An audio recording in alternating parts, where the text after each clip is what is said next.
Welcome back to the Stoop football fans. It's your boy Lolo here on another Friday night with y'all, talking Premier League, talking drinks, happy hour. How's your week? How's everything? So as we get started, please hit that like button, hit that subscribe button, and share this out with people. Let's get some people in the chat here, and let's get this thing rolling. So we have Premier League this week has already kicked off with Tottenham playing Crystal Palace at home, which is usually, I know if you hear Arsenal beat Crystal Palace at home, all we have to talk about it is, oh man, that's a tough win. That's a tough win. Crystal Palace at home, that's a tough win. This Crystal Palace are a shell of themselves right now, and that was not impressive. And Tottenham came away with the 2-0 win with one shot on goal. Yeah, Tottenham killing it. Why don't y'all go ahead and keep that top spot for as long as you can, and we'll let y'all give it up to us when we need it later in the season. So yeah, Tottenham sucks. Anyway, we'll be looking ahead to this week's action, but before we get started, I might as well open this bad boy and cheers to everybody. Happy Friday night. Let's start talking about some football. So big up to everybody who's already in the comments section. Anders was here nice and early. David, catch up with you guys in the morning. Have a good one. Yep, he's got to be up early for the Leeds match is our 7:30 a.m. over here. So guess that's like a 1:30 kickoff over there, 2:30. Scooby D2, any chance of talking Leeds United? Sure, Scooby. Mark and I aren't following Leeds United as closely as we have in the past seasons when they were up in the Premier League, but we keep a little eye on them, and I would love to talk some Leeds United with you guys. So check out that pinned comment in the on the YouTube channel. Up there in the comment box, there's a pinned comment that has a link to get on the show because we don't have any Leeds United fans on the show tonight. So Ben and Tom are not available tonight. So if you're a Leeds United fan and you want your 5 minutes to talk about Leeds United, call us up, get on the show, and educate us about it. So like you, Mr. John, what about you, Graham? All these people here. So very good to see all you guys in the comments section. Who else? Somehow I said 1-2. Maybe that was Mark who put that. Yeah, 1-2. Oh, he's talking about that IU goal. Did it end 1-2? I don't know. Maybe I stopped watching. Let's see. Was it actually 1-2? It was 1-2. Oh, I see. I wasn't considering that IU goal. Anyway, well, I don't care. I don't care. I'm not going to talk about that anymore. Tony, Spurs will be Spurs. Haha, nice.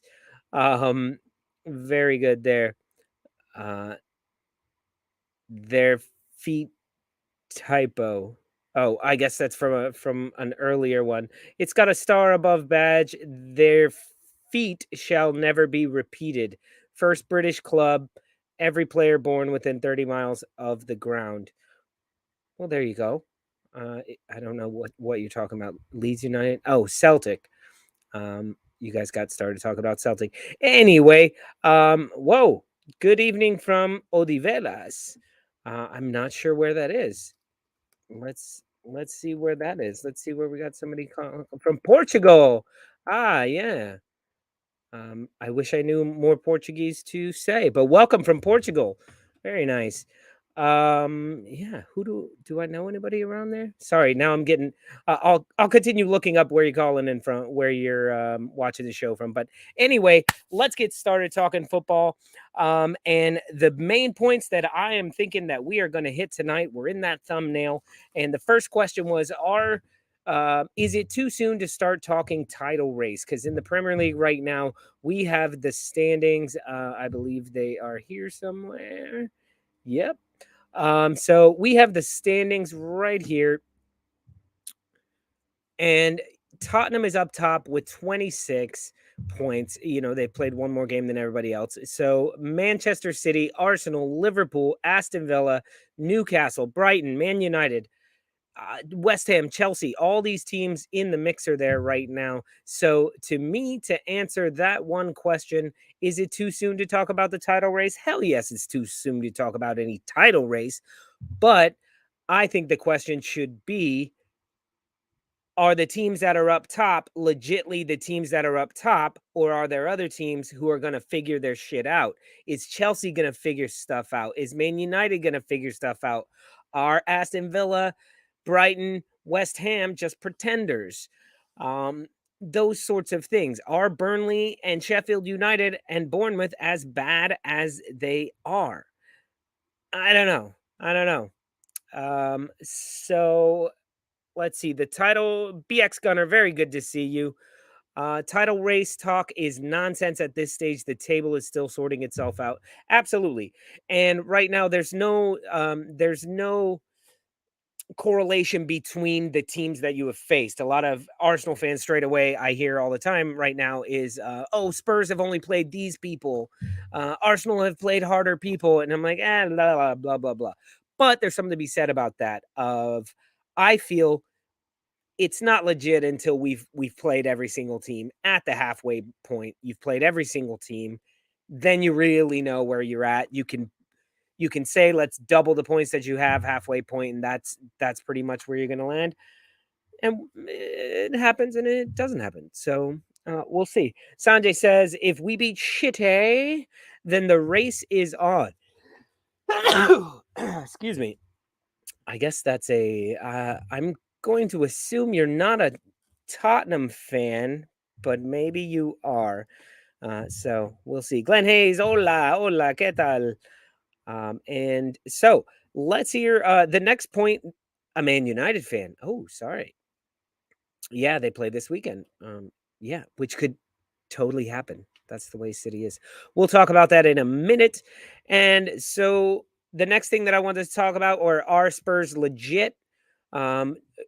Or are they overperforming, underperforming? What do we think about that? We'll get to that. And then for our Tony, who's in the house right now, our Newcastle fan, are Newcastle in trouble right now? They've put up some big numbers, and then they've lost weird matches. They just lost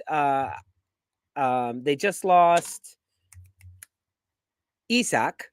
We'll see how long he's out. It looks like a little groin injury, I believe. And they're probably going to lose Tonali for the remainder of the season for the gambling thing. That is crazy. So I'm not going to talk about all this stuff all by myself. It's time to bring in my lovely co-host so he can crack his beer open because I know he's not cheating. Let's bring him in. Everybody, big warm welcome to Mr. Spawny Moore. Hey, what's going on to the rest of the world from Brooklyn? Why am I so little? God damn it. Here, crack one of these big beers. Oh, shit. That spattered all over the place. Here's the thing. To all you Leeds fans out there, I'm going to let you know that it is not because we're not following, at least as far as I'm concerned. I'm following Leeds the best I can. It's just they're not in the Premier League, and so a lot of their games aren't being broadcast. That's where I run into trouble. I try and get them on some bootleg, really shitty 2D, 1G, whatever it is. It's super low quality. I try, but half the time Leeds is not a match that I can follow. But I do look every single match. I look at the stats. And of course, we are live to the chats of Ben and David, Villa Martin, Mr. Tom, the Pink Cushion. We follow along through you. So, with that being said, I don't know how I feel about Bamford taking the penalty kick.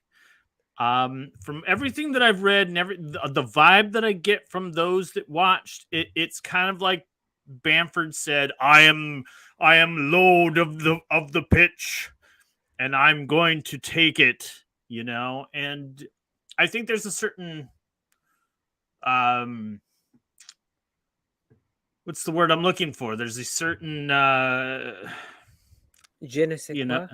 Not a je ne sais quoi, but a certain privilege. No. A certain privilege I mean, he is practically, as far as an offensive player, he's certainly the longest standing, whatever. Would it have been better to have someone else score it? Sure, because he missed. But if he had made that, y'all would be like, Bamford's back, everybody. Did you see him crush that? Nobody wants Bamford. Nobody wants Bamford to succeed more than a Leeds fan. I personally think it's more than just injuries. I think he is somebody that thrived under Bielsa. So send Bamford to Uruguay, and he'll. Is it Uruguay or Paraguay?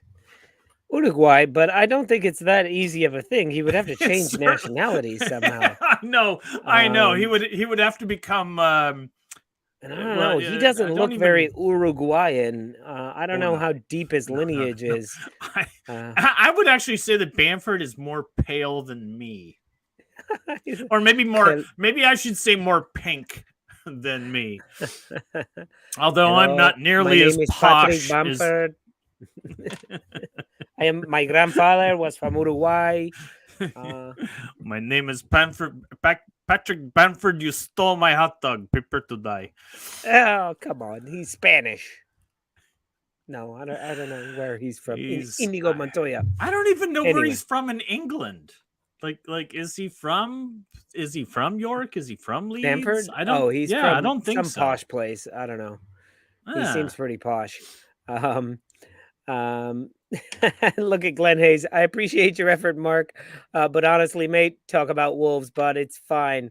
There you go. Look, man, I swear to God, I watch Leeds when I get the chance to, and there's a lot to like about Leeds. You guys are third on the table, despite your loss to Stoke. Stoke rhymes with Stoop. Stoke does not rhyme with Stoop. You said Stoop, and I said Stoop, and that definitely rhymes. I bet Eminem could make it rhyme. They're Stook in Canada. The Canadians say, "Oh, did you guys? I'm a big Leeds United fan. Eh? We play Stook this week. Stook City." That's exactly how they speak, and I want you all to make sure that. Oh, look at this! Sorry for bothering you. Anyway, lovely. So yeah, it. let's move on from Leeds United, because clearly we don't know. No, but we'll have a lot more to say about Leeds next season, because they will be brought up. I guarantee it. I guarantee it. Unless there's some terrible thing, sarcasm on the right path. You got a lot of things to be excited about. And so definitely there'll be more to be said on our channel come next season. So anyway, Lolo, where are we going next? Anyway, is it too early? Is it too early? Oh, I think I want to skip all the way down to the bottom of the list, and because Tony's here and I know he's at work, so he's commenting whenever he can. Get him on. But let's fuel his fire a little bit as well, because I forgot right here. You guys are playing Newcastle. Yeah. So why don't we go straight to that? You guys are the late game even. You're on TV all by yourself, pal. I know. I finally don't have to choose between a better match and my match, although Wolves have been putting forward a pretty good product in the last 4 weeks. We played Luton, we played Bournemouth, we played Man City, we played Villa, and we walked away with 8 points. 7. No, 8. 2 wins and a draw. 2 wins and 2 draws in our last 4 games. Oh, and 2, sorry. Yeah. No, I thought you lost the one before that. Luton and Villa were the ties. We beat City, we beat Bournemouth. Oh, okay. Yeah. So anyway, if you look at that schedule, the best you're going to hope for is 6. As a Wolves fan. And we got 8. You're probably like 4. And we got 4 8. is probably more realistic for where you guys are at. 4, a win against Luton and a draw against anybody else would probably be. I think we were going to beat Bournemouth. I was pretty Okay. confident So you about were beating looking at Bournemouth. um, Beating you were Bournemouth, looking beating at beating Luton, Luton. losing to City, and losing to Villa. I mean, these are teams. These are two teams in the top Yeah. six with pedigree, with talent, with coaching. You know, it just wasn't. It wasn't expected, but we're on a bit of a roll. We're getting a few players back from suspension. Actually, I think we had like three players suspended for the Bournemouth game that we'll be getting back. Um, the Bournemouth game allowed us to look at Tommy Doyle, the kid from City that we got in the Mateus Nunes, and he played pretty well. He had a nice pass to Neto that led to a goal. And then on the other side of the coin, Newcastle is coming off a game I think those were in your last matches. where they got pretty beat up. You know, Isak had to come off. Jacob Murphy had to come off. They're already hurting. They lost their new signing Harvey Barnes. He's going to be out until January. Sandro Tonali, like who knows what's going to happen with him? I mean, we have another player in the Premiership that has been accused of gambling, and I think this is just the tip of the iceberg. I think we're going to be seeing more and more of this, and it could really it could really affect some of the top teams. I don't know whom, but it's all in a big possibility. Actually, John, LUFC Garside, I actually think that it's the Wolves that are going to get the draw because that's the one that is unexpected.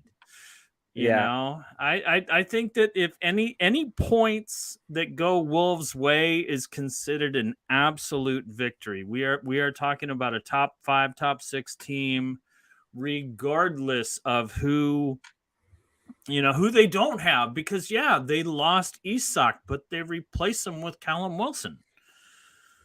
I think it's more the loss in the back with Sven Botman. I mean, I'm not so much worried about the Newcastle offense, because we throw 5 back there, just like in the old days with Nuno Espirito Santos. you know. Um, but we're back to that back, so it's more kind of like we're interested in more playing defense than we are offense. But the counter is looking really sharp because Neto is healthy and faster than fuck. Y'all can start drooling on where he's going to go next. To be honest, I do see him going to Arsenal, but he's kind of told the media that he's happy where he is and he's not going anywhere. Yeah. Did you say Harvey Barnes was out as well? Harvey Barnes is out. Harvey Barnes is out until January. Till January. Yeah, Wow. he tore Midweek. In the No, Champions League. no, like 2 weeks ago. Oh, sorry, not Harvey Barnes. I'm thinking of. You're probably thinking of Anthony Gordon. Anthony Gordon's fine.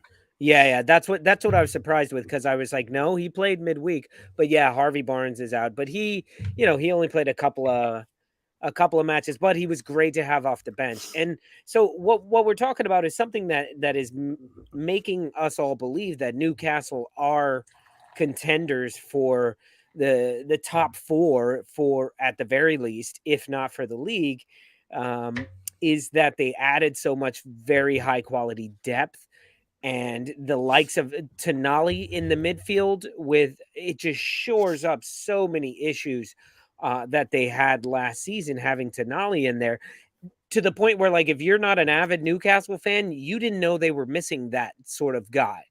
And Right. then they get him and you're like, whoa, shit's linking up really well here now all of a sudden, with the play of Bruno Guimaraes, Joe Linton,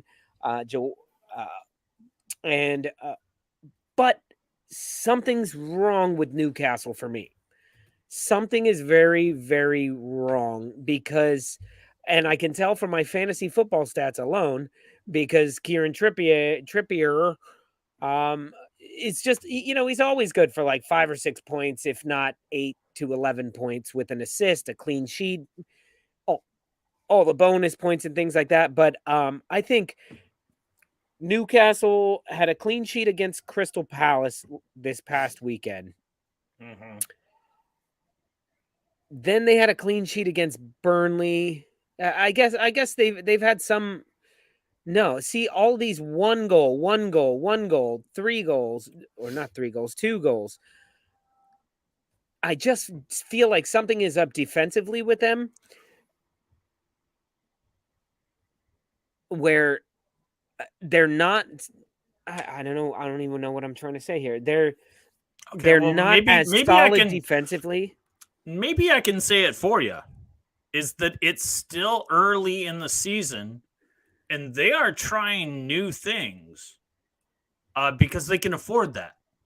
They're still a very good club, regardless of the fact that Nick Pope isn't keeping the clean sheets. They're still 5th in the league. And one of the things that I've noticed is that Howe is trying different things. I see different movement.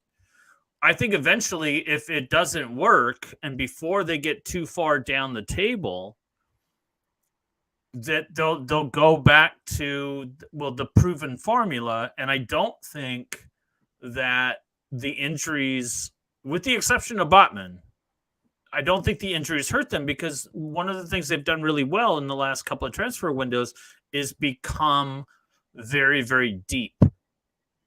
The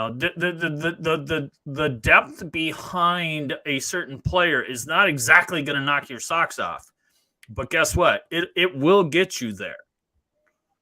It's like replacing allspice with cinnamon. It's kind of the same, not quite, but it'll work. What?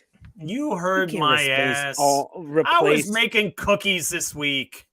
Oh, okay. Well, hold on. Yes, you can. You can replace allspice with cinnamon.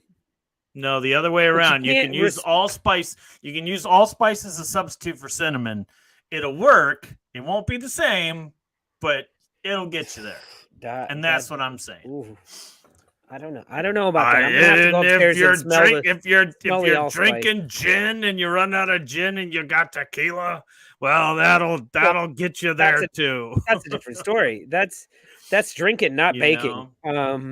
But I'm just thinking about my pancakes that I'm making in the morning. I don't think that Newcastle is terribly, terribly in trouble, because they do have a lot of depth. And secondly, as far as Wolves are concerned, hey, we're playing well. They're playing well. Who knows? I'd be happy with a competitive game, but then I can go a little bit farther. Well, this is an interesting thing. I think if you let Newcastle have the ball tomorrow, Mark, that'll be interesting. We don't really know how to beat teams. And I have to say, maybe that is something that's seeing. So there's a lot of similarities to Arsenal, and I know I always bring it back to Arsenal, but hey, that's the club I follow the most. Where you say there's a lot of tinkering going on with Eddie Howe. There's a lot of playing different players in different combinations and really sort of trying to figure out new ways to win matches. And Arsenal's doing the same thing. But I think something that we don't think about is, like, last season, nobody was expecting Arsenal to be as good as they were. Nobody was expecting Newcastle to be as good as they were. So they would still play you and play their game, go at you, at least for a little while. This season, Arsenal's seeing that having 80% possession doesn't necessarily mean you're going to win the game. You got to be clever. All of a sudden, your speed is for shit, because it doesn't matter unless it's a counterattack. Like, look at us against Sevilla, where our goal came from their corner on a crazy, ridiculous, speedy break, and it was really difficult to score any other way. Right. So what Tony's saying is, with Newcastle, they have a lot of those same problems, where if you just they're really good stealing the ball from you. Pass, pass, pass, pass. Ooh, goal. Or Trippier coming up quickly and putting in a beautiful pass. When they're on the ball the entire time, it's harder to break everything down. And look, I got it right. So 2 points for me. Thanks, Tony. So yeah, they have to try different things. And both Arteta and Howe lost matches last season because they weren't making the in-game adjustments to deal with that sort of stuff enough. They're trying to win it beforehand. Right. So And I think what I'm trying to say about doing different things is, with the exception of Tonale, the personnel is still the same. The personnel is who is being asked to do things that are a little different. We see more, at least what I've seen, is as far as Newcastle is concerned. Um, Almiron is not exactly like settling for a cross, which he did more of last season, than him kind of sweeping in front of the box and having a shot. At least that's what I see. Like I said, I haven't seen all 10 Newcastle games. I think I've seen 3, but there does seem to be that there's like, hey, we're good enough to get away with trying something here, and so let's try this. Yeah. It's like in one of the things that is absolutely maddening, especially in some of the and I don't know why. Maybe I'm wrong. Maybe it's coincidence. But there seems to be this this being enamored by Arteta on the short corner, and it just doesn't work. The little flick, the short corner, the little flick, and then the cross. I'm the exact opposite of you. I'm like, do not kick the ball in the box. We don't have the staff for it. We don't have the fucking staff. So you see what we have to do. I don't know how closely you were watching, but like against Sevilla, we lined up for the corner, and there's like six Sevilla defenders, including Sergio Ramos, standing there like looking around. They're by themselves because every Arsenal player is on the other side of the goal. All crowded together. No, and then they go 1, 2, 3, let's run. And on the Martinelli, tricky like that. No, on the we have playmakers, passers. We have think. We have magic that can happen. Right. Just a corner should be, and we're getting like 12 corners a match. Like we're getting so many. Oh no, absolutely. A corner for us should be just okay. We again have possession in their third. Let's go. We have the ball now. Now their defenders are going to run back, and this makes everybody a little unorganized. Somebody can clip in a goal there. I'm like, enough with whipping the ball in. So we are complete opposites on this, my friend. Okay, we can be complete opposite, but I do hate the short corners for Arsenal. I don't think it works. But that's a whole different hour on our show. Yeah. I gotta say what's up to Mo Master. We haven't seen him in a little while. Oh, very good to see you in the house, even though your comments are always somewhat maddening. But if anyone agrees Messi deserved the Ballon d'Or, please disconnect and never talk again. Who else deserves it? Mo Master. Look, man, there's Jude a Bellingham. lot of people. Jude Bellingham. Give it to him for before he was at Real Madrid. Why give it to anybody that is not Messi? Look, man, he won the Copa. Was it the Copa Rey or the Copa de Oro? Copa de Oro. He won the Copa de Oro. He won World Cup. He won World Cup. Yeah. 2 things he's never done in his career. He was he tied with Mbappe for goals in the World Cup? I don't remember. No, I think by the end he had the most because he had a bunch of penalties. He was either tied with Mbappe or he won. Look, he did everything that one could do to finish one's career. Why not give him one more? just because it'll be his last. And all the players that you all love, can get all the awards from here on out. Well, Because I no hate one is giving an award to someone who is just hanging out in America and making a shit ton of money, and they're definitely not going to give it to somebody in Saudi Arabia who is just making a shit ton of money. I just don't like when you put it that way, though. I agree with a lot of what you said, but I just don't like hearing it's his last year. To me, it just happens to be his last year.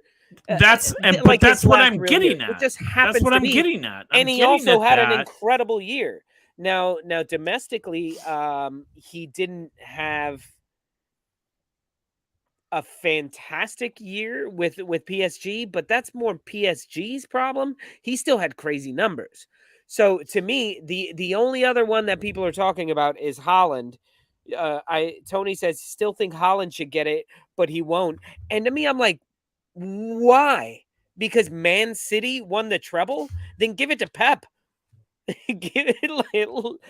To me, Rodrigo is more important to Manchester City than Erling Haaland is. And Rodrigo won the treble. And you know what? He participated in a World Cup. Haaland did not. They both won the treble. I do why think he should be up there? Look, I have a small understanding of what the criteria is. It's based on what you win, how many goals you score, who you are. I mean, shit. If you want to talk about some, the only thing he doesn't have is the credentials for his international, and I'm not even sure he was a nominee in the final, Ballon d'Or, but Gundogan.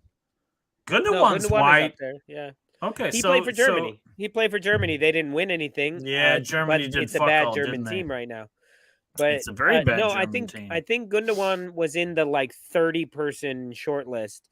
Okay, so he was Kevin De Bruyne, Rodri, all these people. But, De Bruyne everybody's like, there's there. two people. It's either going to Haaland for coming to a new league, scoring a ridiculous amount of goals, and his team going to winning for trophies. That being said, in every single final, he was non-existent. Right. So I would say this, that Haaland deserves it. Messi will win.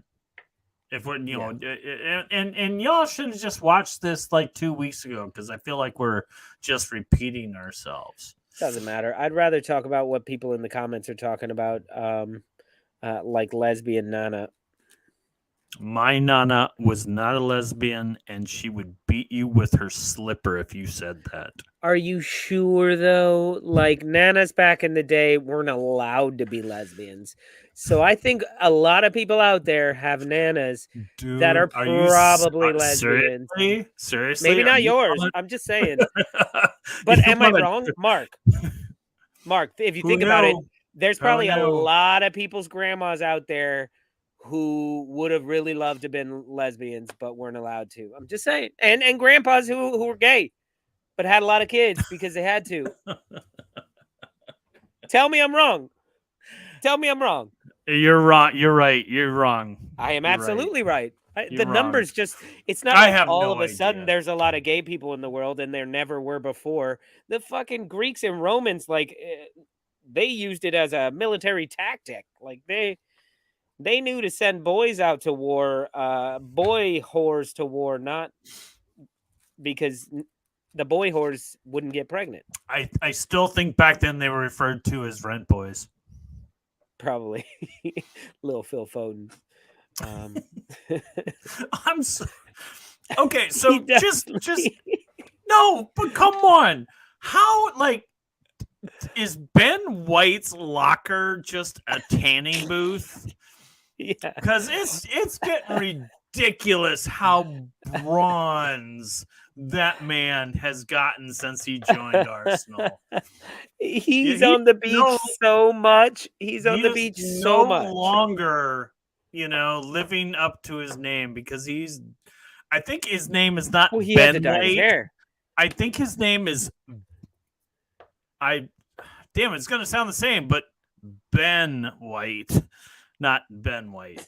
I don't know. That You is know, his name. you know, just add an extra E to his goddamn first name. Ben White. I don't know. Momaster chiming in. They say Holland should have won it, but he is young. He'll win it eventually. They said the same thing about Mbappe, and he's 25 and still didn't win it. It's called victim of your own success. To me, I just don't understand why Holland should win it. Sorry. He scored a bunch of goals. Okay. Scored a bunch of goals and won the treble. Winning the treble is worth something, and scoring 50 some odd goals to do it is also worth something. And this is an achievement that, like, I mean, yes, I guess Messi I'm just more of a won midfield. the Oro and won.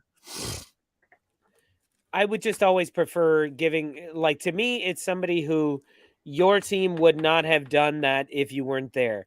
So to me, Messi won the World Cup because Argentina would not have won that without him. Not without a damn doubt. Most of the trophies he won with Barcelona, especially in the later years, were due to him.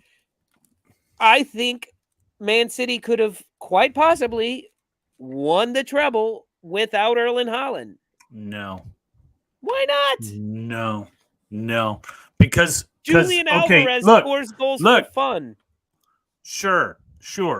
Haaland didn't score goals in the final. He didn't score goals in the semifinal. But remember, he scored like 4 or 5 in the quarterfinal.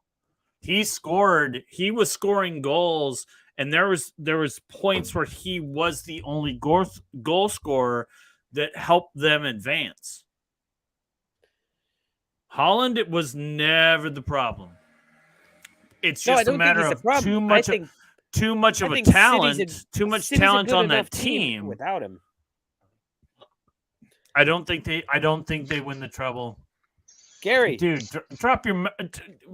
Who's this little guy? Who's Bring this your little camera guy? down a little bit. There you go. There Get in on this. go. Get in on this.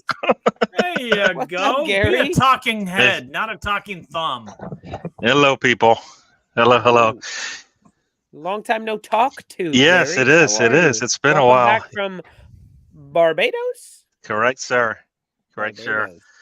Land of the rum punch. Land of the... Isn't Rihanna from Barbados? She is... I don't think she's... I thought she was she's got from a house Trinidad. there. Yeah, I think she's from Trinidad and Tobago. Tobago, I think. But it's the West Indies, so... Yeah, they're all kind of like family, you know? Yeah. It's like you're saying, they're related? It's like people like, like people who live in Manhattan and people that live in the Bronx. It's not the same, is it? Yeah, no, it's not. Thank you. I thought you were about to say Jersey. Don't do Every that. single movie I've seen has told me so much about the difference between those two. Yeah. No. So it's like that. Everybody's like, I'm from the city. You could pick any one of the 5 boroughs, right? And it's like they're not the same. No, my wife went to a concert the other night, and then she's like, it's on 175th. And I was like, oh, you're going upstate for this concert? Are you gonna spend the night somewhere? You're going and coming back? That's a lot of transit. Come on, that's Yeah. Morningside. Hey, Glenn, You take John. the A to the not F, and then you're Rebus home. Ghost. Yes. No, it's like an hour train, but I call that upstate. It really annoys my friend who lives on he lives in Harlem. He's like at 135th, and I'm like, yeah, I'm not going upstate today. It's just like, I mean, for real, it's like I live in Westchester. Oh, so you live upstate? No. You understand where I live. If I can't get there on a MTA, then it's upstate. There you go. What are you talking about? I commute into Manhattan every single day. It's like a 30-45 minute train ride. It's fucking fine. I'm like, but you got to drive your stupid car 15 minutes to get to the park and ride, and then it's 30 minutes, and then you come back, and then you like don't fucking it's 30 minutes just like you from Brooklyn. Yeah, we live very similar lives. The fuck out of here. Oh, just like Brooklyn. Tell me how fast it gets you to how long it takes you to get to Chinatown. Yeah. You I'm in let your Chinatown in 10 5-year-old walk to minutes. the you let your 5-year-old walk to the bodega and pick up some milk and a pack of smokes? I don't think so. Different kind of life. You're not in Different kind of Brooklyn, my life. friend. Yeah. I heard Anyway, you guys talking. Gary. I heard you guys talking about the Ballon d'Or and who should get it or who shouldn't We get can it. talk about that if we want. Yeah. But Yeah. Gary, on this show, we're going to allow you to talk about anything you want, but you have to crack a beer. Oh, well, if I have to crack a beer, then I have to go away for a second. I didn't come prepared. I'm sorry. I didn't. That's just, your own goddamn fault. do I need to get the beer or not? Hold on. Yeah. Sorry, Gary. Yes. That's going to be a big. That's gonna put me in. Yeah, that's put me in timeout Remove for yourself like. from the internet. Gary got kicked off. Gary got booted from the show. He showed up to happy hour with no. Shit! John added a bunch of shit here. I didn't realize. Whoa! All right. I'll wait on those. What is going on? What is this show? I have no idea what the thought I show is removed that. anymore. No, we're gonna let Gary talk about the Ballon d'Or. Sure. If you don't know who Zinedine Zidane is, you can't talk about the Ballon d'Or. Who doesn't know who Zinedine Zidane is? Here, hold on. Mark, you're can new do to this. football. Here's a question. Yeah, there you go, headbutt. And guys, in the comment section, I want you to write this down in the comments right now. Who's a player? And Mark, I'm not sure how many of these you will know, but I'm sure you can think of some after we get talking about it. But like to me, Zinedine Zidane is one of these guys that, or possibly not. Who is a player that you don't say their first name or their last name? You always say both. To me, Sergio Ramos. He's not Ramos. He's not Sergio. He's Sergio Ramos. Gary, welcome back. Yes. Cheers, my man. Cheers. You're out of timeout. We're drinking the same thing, I think. Yeah. Holiday IPA. So, Gary, did you hear that? I mean, who's a player that you have to say their full name? Oh, their full Sergio name. Ramos for me. Yeah. Douglas Luiz, even though he's not as famous. Nick Pope is a good example there. Gary Speed is also. Yeah. I think for me, I might be. I've been watching for so. I've been watching for so short of a period, but I might be Mo Salah. Mo Salah is another.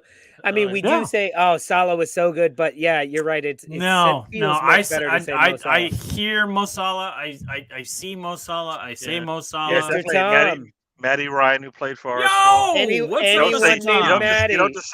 named Matty, he's spot on. Matty Cash. Hello, Mr. Tom there. Steven Gerrard. Who's another one? David Luiz. David Luiz, I'll give you that. Yeah. David Luiz, you always say David Luiz. But for me, Zidane is one of these players where, yes, we say Zidane or we say Zizi, but to me, out of respect, I like to call him by his full name. And it's, I don't know. What about Archie Gray? Is it just Archie Gray? Archie Gray? Ollie Watkins from Leeds. Ollie Watkins. Ollie Watkins is a good shout. Yeah. Danny Ings. Danny Ings. I think DCL. Roberto Baggio. If they say his name, it's DCL, right? They don't usually just say part of his name, or they say the whole thing. Yeah. Right. Like Declan Rice, dude. The people don't really say Declan Rice. Because Rice sounds weird. Yeah, Declan Rice. Oh, rice is so good. You're like, with some soy sauce and some prawns. You're like, what? I know what my mom used to make. You would just have the rice with eggs. That's what we would have for dinner, and then because we're kids, we had ketchup with it. So in Spain, they'll do it with like a tomato sauce, Yeah. just white rice, some tomato sauce on top, like just a little bit, and some fried eggs. Yeah. And I was like, what do we have? Who stole all of our money from our bank account? Okay. I Eating with know. our fingers. We lived off corned beef and we loved it. Now people are like, food out of a can. It's What, expensive. meat out of a can? No. Unless you sell it at some fancy restaurant. Patrick Bamford is always full named by non-Leeds That is fans. true. And then Leeds fans like to use his even fuller name, Patrick fucking Bamford. Bartomeo.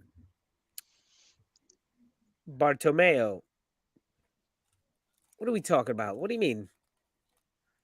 Bartomeo is not a what? Arroz yeah, maybe that's what it is, Graham. Arroz a la cubana.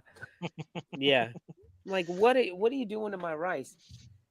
I'm like, why are we adding this? So, Gary, what are we talking about here? Me and you. Ooh. Mark got a red card. Oh, he got in trouble. Yeah, no, as far I guess we'll talk Arsenal. I guess since that's the first thing that comes to my mind. Even though we can't keep a lineup together for more than 1 or 2 games, we're still chugging along, and I think that's just probably how this season is going to go. Which I think is a good sign for our manager, which means he's just going to have to figure things out with what he's got, and he's got good players, so he just has to figure out how to get them clicking together much better. But they're still clicking because we've been in pretty much every game we've played, right?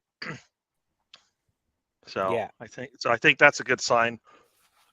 Now we're down to what? Jesus and Partey are on the transfer wire now, in a lot of people's minds. I think as much as Benny Blanco's been on the beach during every break getting tanned, Partey's on the beach, man. He's getting the fuck out of here. As bad as it sounds, I kind of think that one day I'm gonna like look at the injury report and see Arsenal, Ben White, skin cancer. He's just so he's so dark. It's ridiculous. And he's so like I'm sorry, we've lost Ben White for the next 3 weeks for melanoma. He'll be okay. The diagnosis looks good. We're just gonna have to just skin him alive. I would just like to find him and be like, yo, can we just like the next international break? Can I just like travel with you and document like what your time off is like? Like, because I'm sure. He's probably like he seems like a daiquiri type of guy to me. Like I feel like he's having pina coladas and daiquiri. He's not like a beer dude. No. He's definitely I need an umbrella in my drink. Please. Yeah. Yeah, he's not having drinks on the rocks, so yeah. And I don't think he sweats. People are like, "Oh, how dare Southgate not choose Ben White?" Whatever it is, it's got a saltier, sugary rim. Oh damn! You get nasty here, Mark. That's don't be talking about dirty. rim jobs like that. On no, that's just dirty. That's just look at him. Look at his lips and everything. Saying. Mark, stop, man. Stop. Oh, Gary. I'm just John saying, had us Gary. Here. There you go. Perfect. That was it. Look at that. Look at that dirty old man. Just like I'm the X-Man.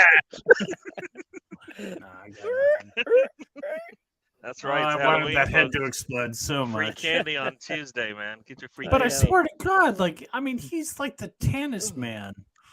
He is.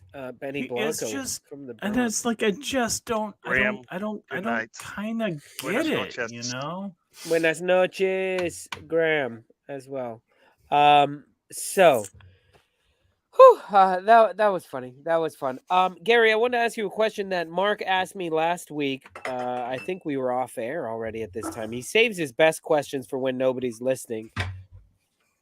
Mark asked me, Lolo, who's the most important player on Arsenal? So I'm going to say, Gary, who's the most important player on Arsenal?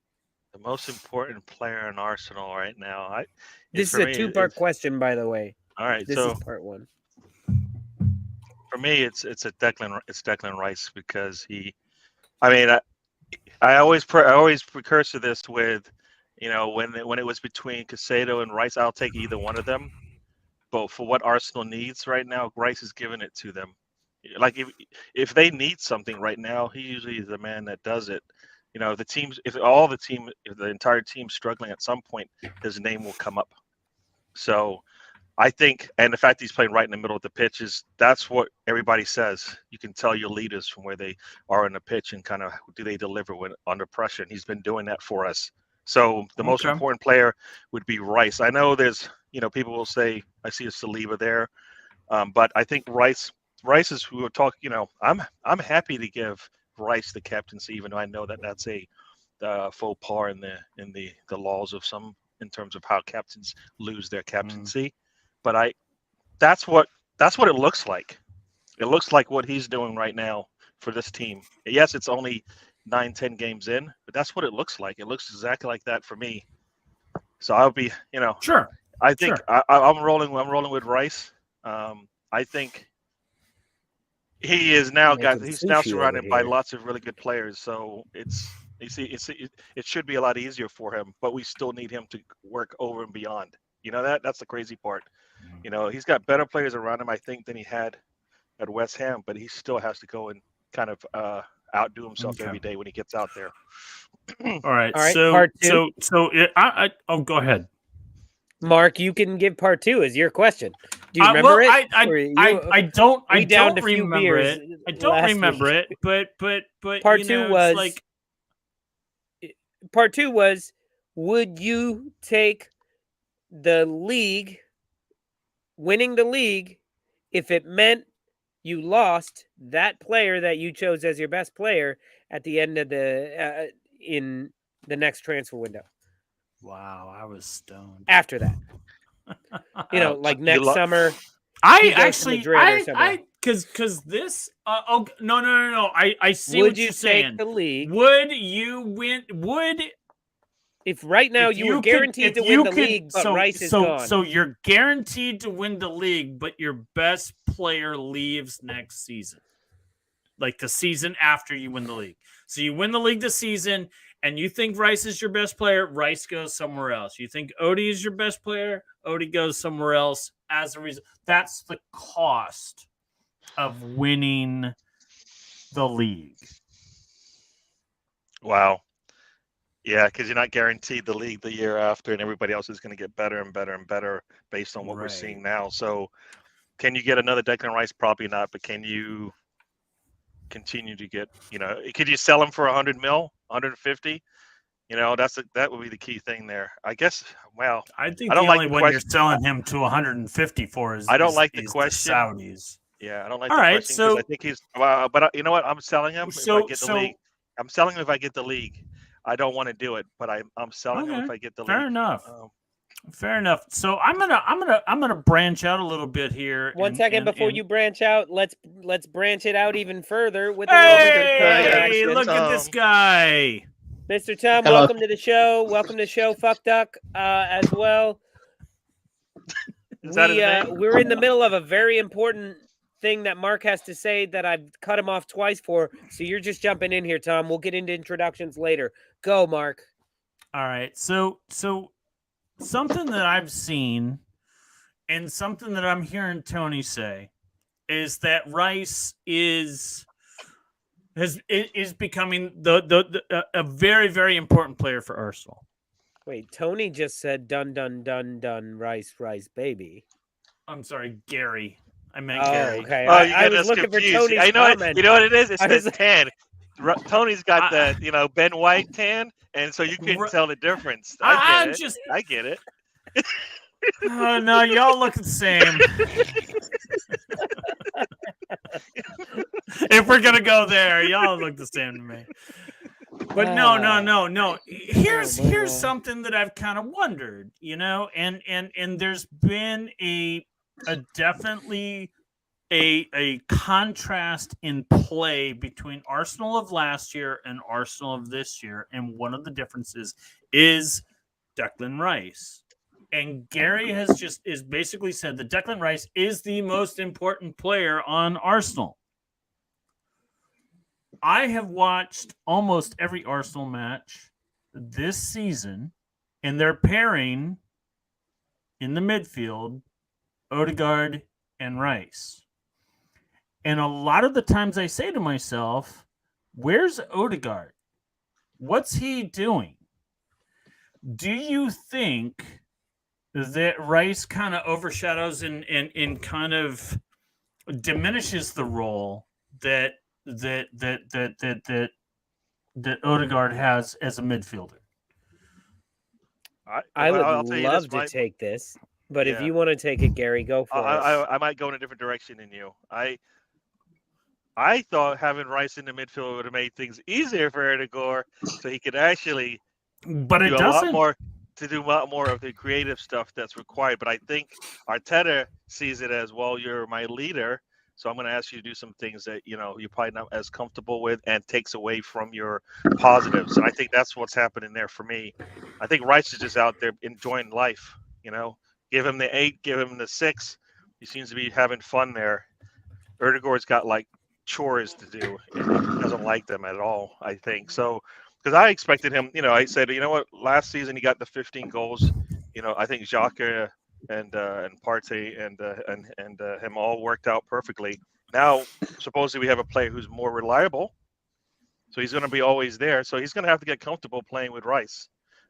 Martin is. So I thought he was going to do better, but it seems to have backfired. I think, like I said, I think Arteta is asking him to do some more stuff. And it's the stuff that you don't see. All right. It's the stuff that you don't see. And I think that's hurting at least his stats. Because he does go missing, but I think it's on purpose. I think playing Havertz has basically killed that midfield for me as well. So I kind of felt like, I think Havertz will never start a game again. Yeah, it's just but I say that whole thing. I think We'll talk like what Arteta wants. If I was Arteta building this team after the summer, like, I would have looked at Havertz and there's no way I would have started him for his 4 games of the season. Not at all. I think Trossard basically deserved it going into the season, and you should ride a play when he's hot, and we basically just killed it. And then we finally put him in. I think we put him out of position, and it didn't look right. Mm-hmm. And now he's got to get back, and now he's injured. And I think, I just like I don't know what's going on with her. They need to figure out what's going on with Odegaard. But I think it should make things easier for him. It should have, and it's not. I don't know. I think I went in a different direction than you because you've been nodding your head there, Lolo. Yeah. Quickly, I think you guys were onto some points there that maybe I was going to blurt out a whole bunch of shit that wouldn't have included those, but I've taken a moment to think, and I'm growing and changing as a person to know that, okay, you did say some things right, and Arteta is asking Odegaard to do a lot of different things, but to me, I sit there and I watch Odegaard every single match, and he presses more than anybody else on the pitch. He is. So when people are like, oh, we're pairing up Rice and Odegaard. No, we're not. Odegaard is by himself. Odegaard is in a role by himself. He's more with Saka, Jesus, and Martinelli, those 3 roles, or Nketiah. He's with the 2 wingers and the striker. He's more with them and interchanging with them. How many times is Odegaard the most advanced player that we have? It's crazy.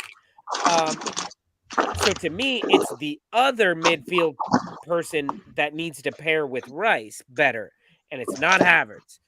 Sorry, it should be fucking Partey. I don't know what's going on. Right now it's Jorginho, and that's working a little bit better than other things. I think Odegaard has been absolutely fantastic and a workhorse. And the matches where he's disappearing, it's because other players' levels are dropping. Where you saw in the Sevilla match, he's screaming at everybody, I'm pressing here, you need to press there. Otherwise, my press is a wasted run. I'm wasting energy. Because I'm going to press, and we know he's either got to kick it out of bounds or pass it that way. So go press that fucking dude. And he turns around. So many times he was like that. Just the look that Mr. Tom has on his face right now. Well, What the fuck is? Why the fuck am I here? But why the fuck am I here? speaking of Mr. Tom, I'd actually like to address the. You're not the gonna let him talk. I'm gonna address the Stoke Leeds game, and I'm gonna ask you, Mr. Tom, did Patrick Bamford actually demand to take the penalty? I can get why he would want the penalty because, well, obviously he needs to undo the past misses. Problem with that is there were 10 other people wearing a Leeds kit that should have gone, no, Pat, we don't trust you, mate, because you have scored 5 out of 9. You scored 5 out of 9, mate, which is not good for a designated penalty taker. Then, if we let you do this, it will be 5 out of 10. And it was 5 out of 10, right? The worst part of it, the worst part of the penalty was if you pause it as he's connecting with the ball, you can see the Stoke goalkeeper is already not going the way that this ball is going to go. So all he has to do is hit the target and he will score.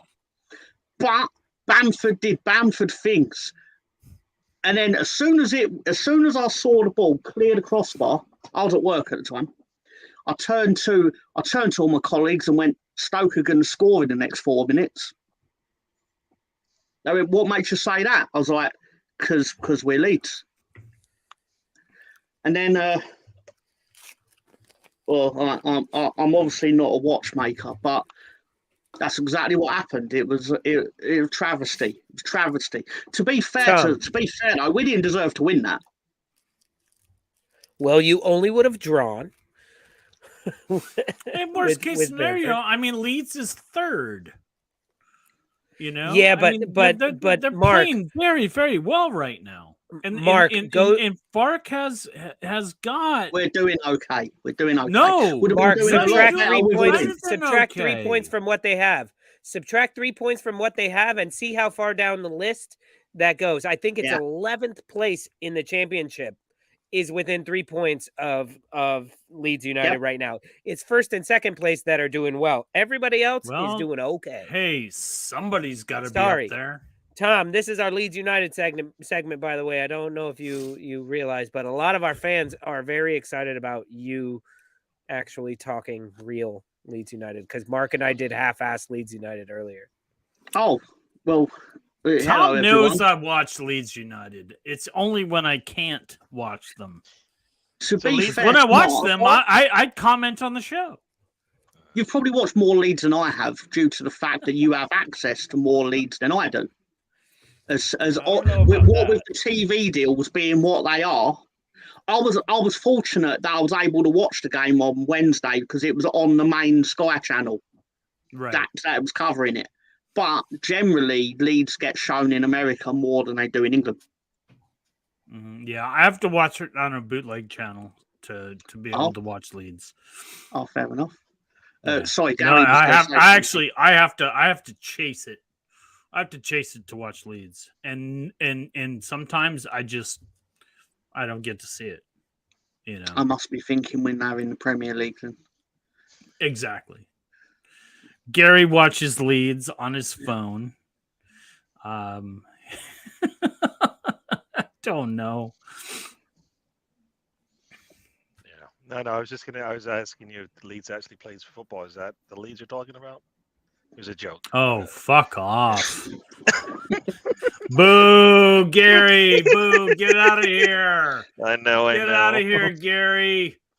Yeah. I was being serious about Leeds. My master. And you're on a fucking Leeds show. Yeah, true. True.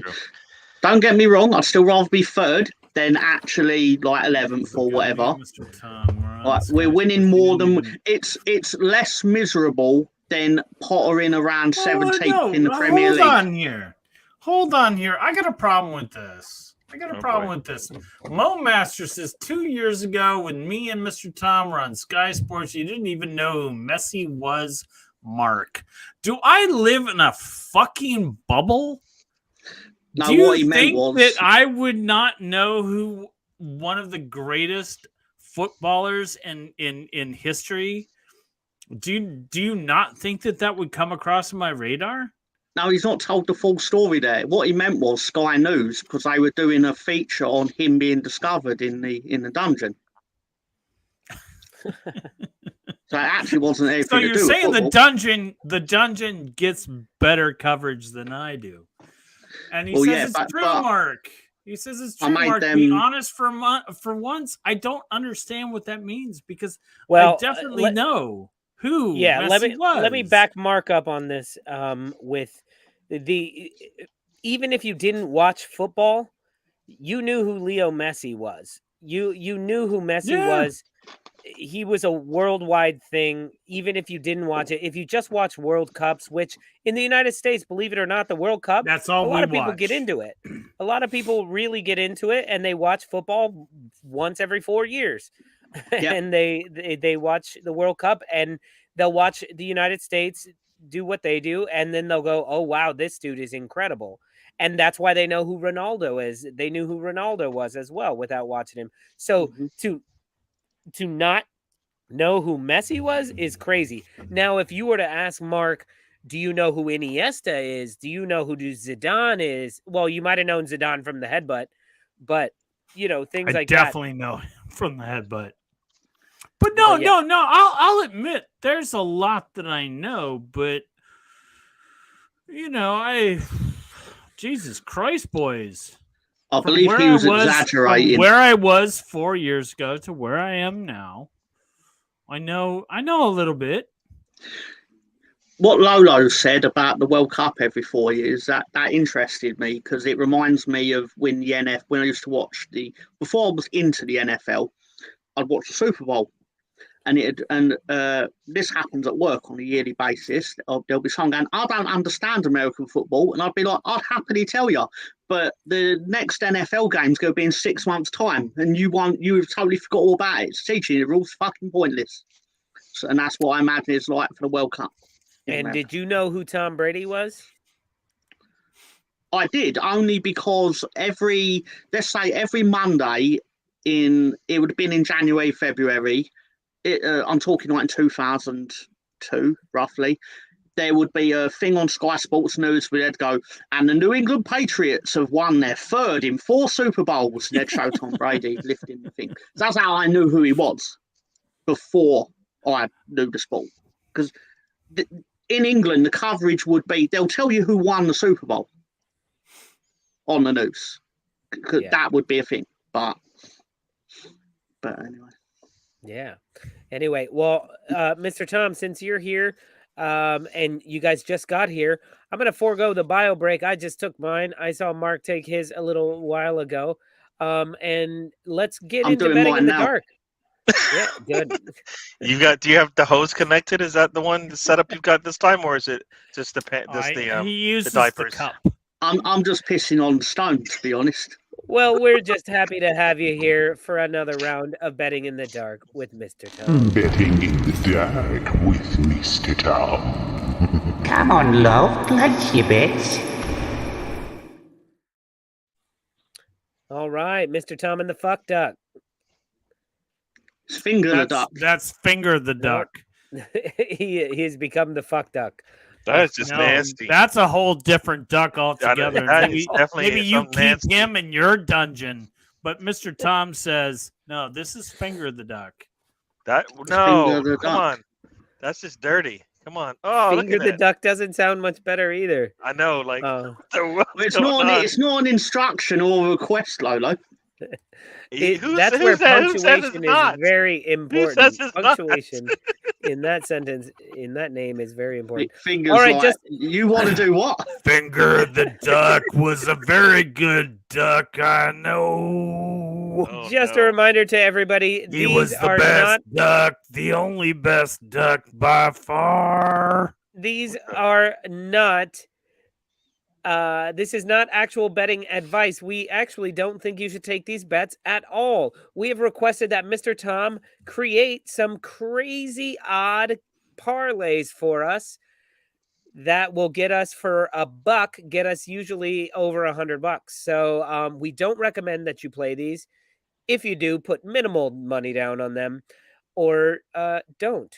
or put hundreds of thousands of dollars. Put your life savings if you want, but I'm not telling you to do that. Marcus. I once put my house on Arsenal to beat Manchester United 3-2 with Nketiah scoring the last goal. Now I have 500 houses. That sucks. That's a lot of taxes, man. All right. Here we go. Let's do it, Tom. Right, okay. So we're going with the lunchtime game. People may have noticed that I tend to pick the lunchtime in England, lunchtime, evening, and then Sundays 4:30. I believe that's 11:30 for you guys. So Chelsea, Brentford. Usually Brentford have had a good record on them lately, so I think it's time for Chelsea to like impose themselves with their £1 billion of transfer fees. So Brentford are. Is it third season syndrome sort of thing? It's like you can't. They're going to hit a wall eventually. I mean, them and Brighton ain't going to get into the Champions League, so they're going to stagnate, and that's going to start here. Chelsea are going to go over them. Sterling's going to score first. Mudrik's going to score another cross. He's not.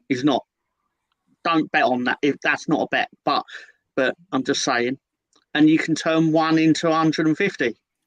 That's a lot of spring rolls on Saturday night. Yeah, and if it loses, you only lost one spring roll. So exactly. Go buy another spring roll. You're good. We should change the ticket to say one spring roll wins one spring roll. Yeah, not get rid of the pound sign. Actually, that's a lie. Oh look, they're £2 now. Spring rolls. So half a spring roll. Exactly. They called it, what do they call it? Crispy spring roll.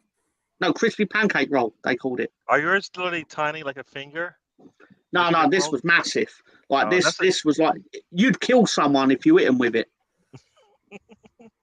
I forgot. They don't call those spring rolls. Oh, you know what? Spring rolls are Thai. And if you go to a Chinese restaurant, whatever those rolls are called is something. Yeah, they call it pancake roll. Yeah.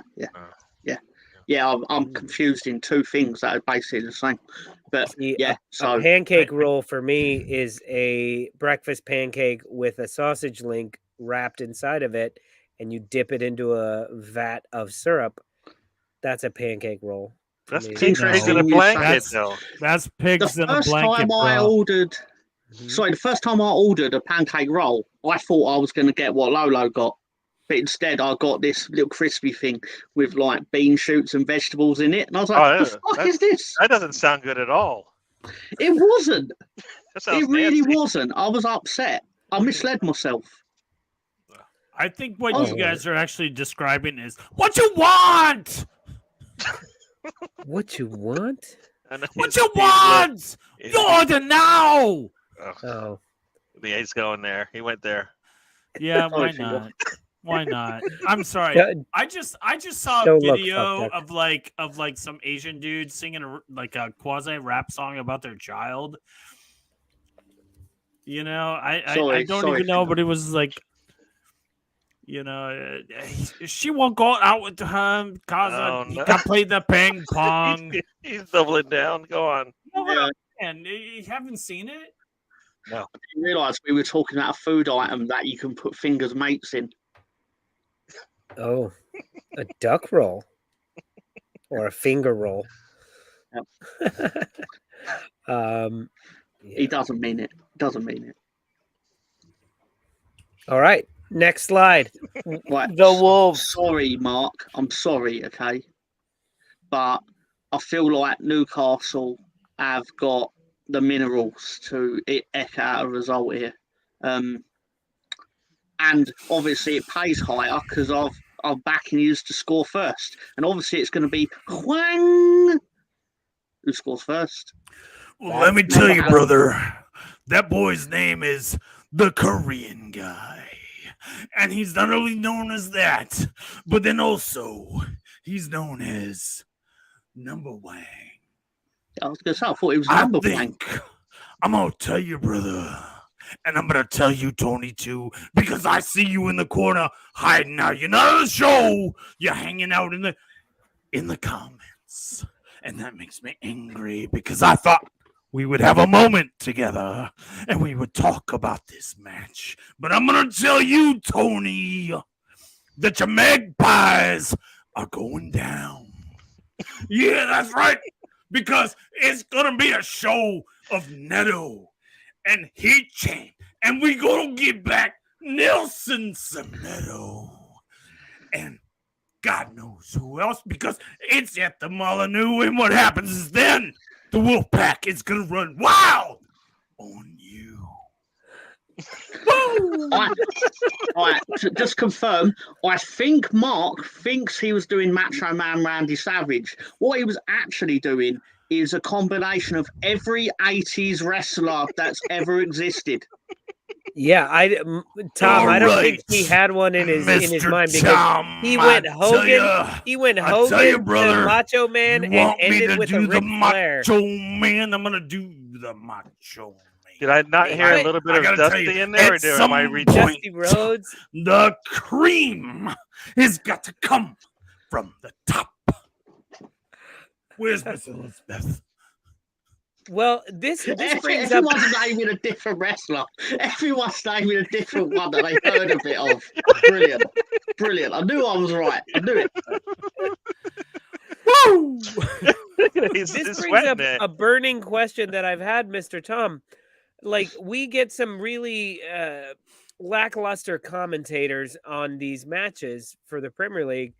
And I was just wondering, yeah, you have like Peter Drury, who's really fantastic with his wordplay and stuff. But then, these other commentators where it's like Lee Dixon and these people. What if you like called up Hulk Hogan and were like, hey, watch some football, learn what's going on. And then just imagine him saying, oh my God, what did you do with the ball there? Mark, you can do your amalgamation of 80s wrestlers. It's actually funny you bring that up. I think with Hulk Hogan, it might just come out like this. Oh yeah. See, that's right, brother. I would prefer. What if you? And I'm gonna tell you, them Wolverhampton boys, they're gonna come out. They're going to come out on Newcastle, and it's going to be the Heat-Chan maniacs, and they're going to come from miles around, brother. Let me tell you. See, I think we should have had there for really the Arsenal-Chelsea match difference amongst wrestlers. They're all the same. They're just all coked up, and they're just like, whatever your voice tone is, it's just like, I'm going to get you, Mr. Tom. They always start out with, let me tell you something, Mean Gene. Let me tell you because something. That's when they're actually thinking of what they're actually going to say next. Yeah. But they all do it. So maybe you need the other people. Like, imagine the Chelsea-Arsenal match, and your co-commentator was Paul Bearer instead, and he's going, I don't know what's wrong with Chelsea. They're going to lose. David Raya's bad, but the other guy's not very good either. I'd be really interested if they did hire him and put him on commentary, because he's been dead for about 15 years. Or has he? He's just waiting for that comeback.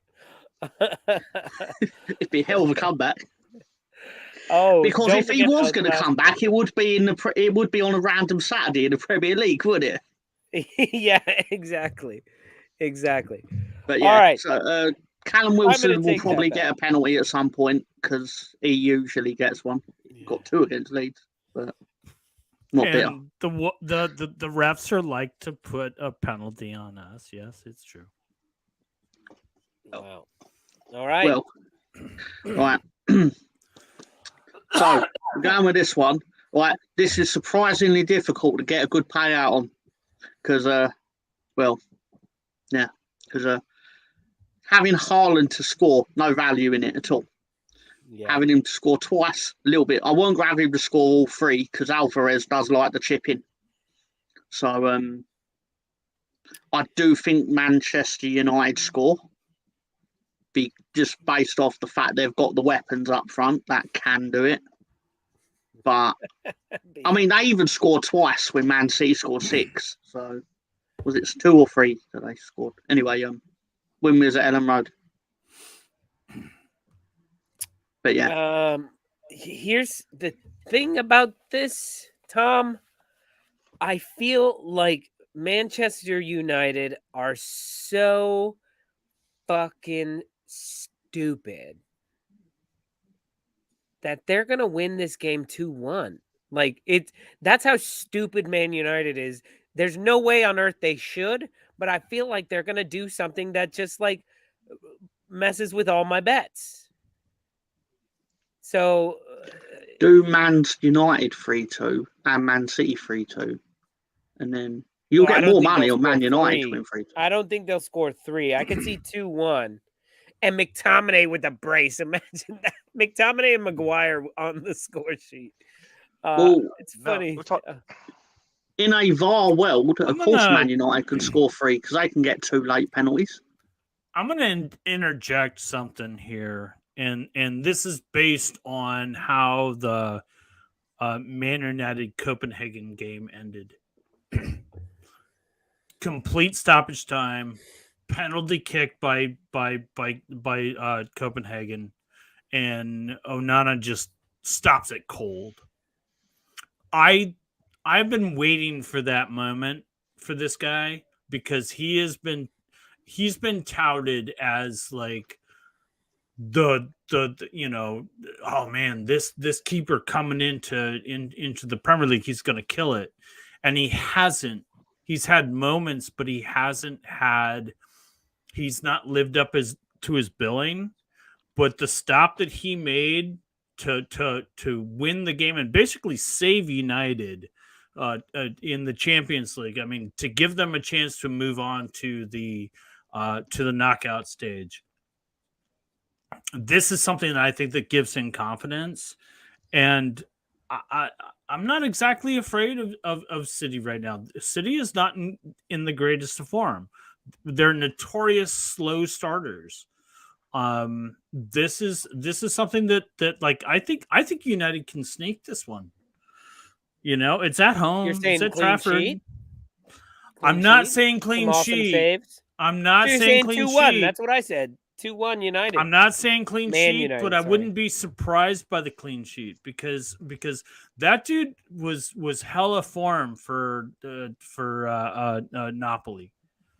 You know, I mean, he was hella form, and he hasn't really showed it for United. And what they did against Copenhagen, the last second, saving the penalty. I think that might be something that kind of flips the switch for him. I don't see how their back line, right, with Maguire and is it Evans? Is that right? Johnny Evans. Yeah, Johnny Evans. I don't see how Haaland doesn't lick his lips when the game starts, and give us that big jolly giant smile going. I don't know, man. Slabhead pulls his Zidane and breaks his sternum. Why not? Well, they both got big heads, so who knows what's going to happen. And I think basically, I think the stadium might collapse. Just so you know, from the noise it creates. It's the Nexus event. Deep cut. No, I can't. I hear what you guys are saying. You're expecting some big surprise. Even though I would take the surprise. I would love that surprise, but no, I can't see it. They've got their Rodri back. They're going to be wanting to continue to get continue the ball rolling. What is Mr. Tom looking at me like that? What I do? No, I'm not used to doing the old vertical thing, so I'm like, so yeah. Sorry, I'm just. You just do one of these. Yeah, no. Like I was seeing how it showed up. Like, sorry, I haven't got a mirror, so this is the only way I find out what I actually look like. Are you happy with the results? Yeah, it could be worse. It could be. Yeah, no, I can't see it being as close.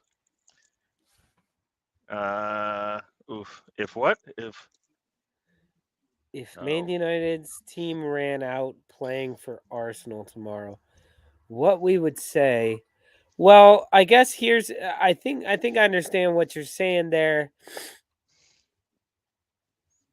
I think I would have to speak the praises of the likes of a Bruno Fernandes who has been good.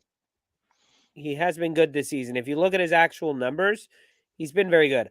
I hate him as a diving, rolling, crying twat. But he's a good footballer. He's fucking very, very good. I'm not a fan. Not a fan. No, I think it's all well and good when it goes well, but his behaviour when they lost 7-0 to Liverpool was abhorrent. It was just well, that goes to my being a whining, rolling, crying. Yeah. Oh, yeah, of course.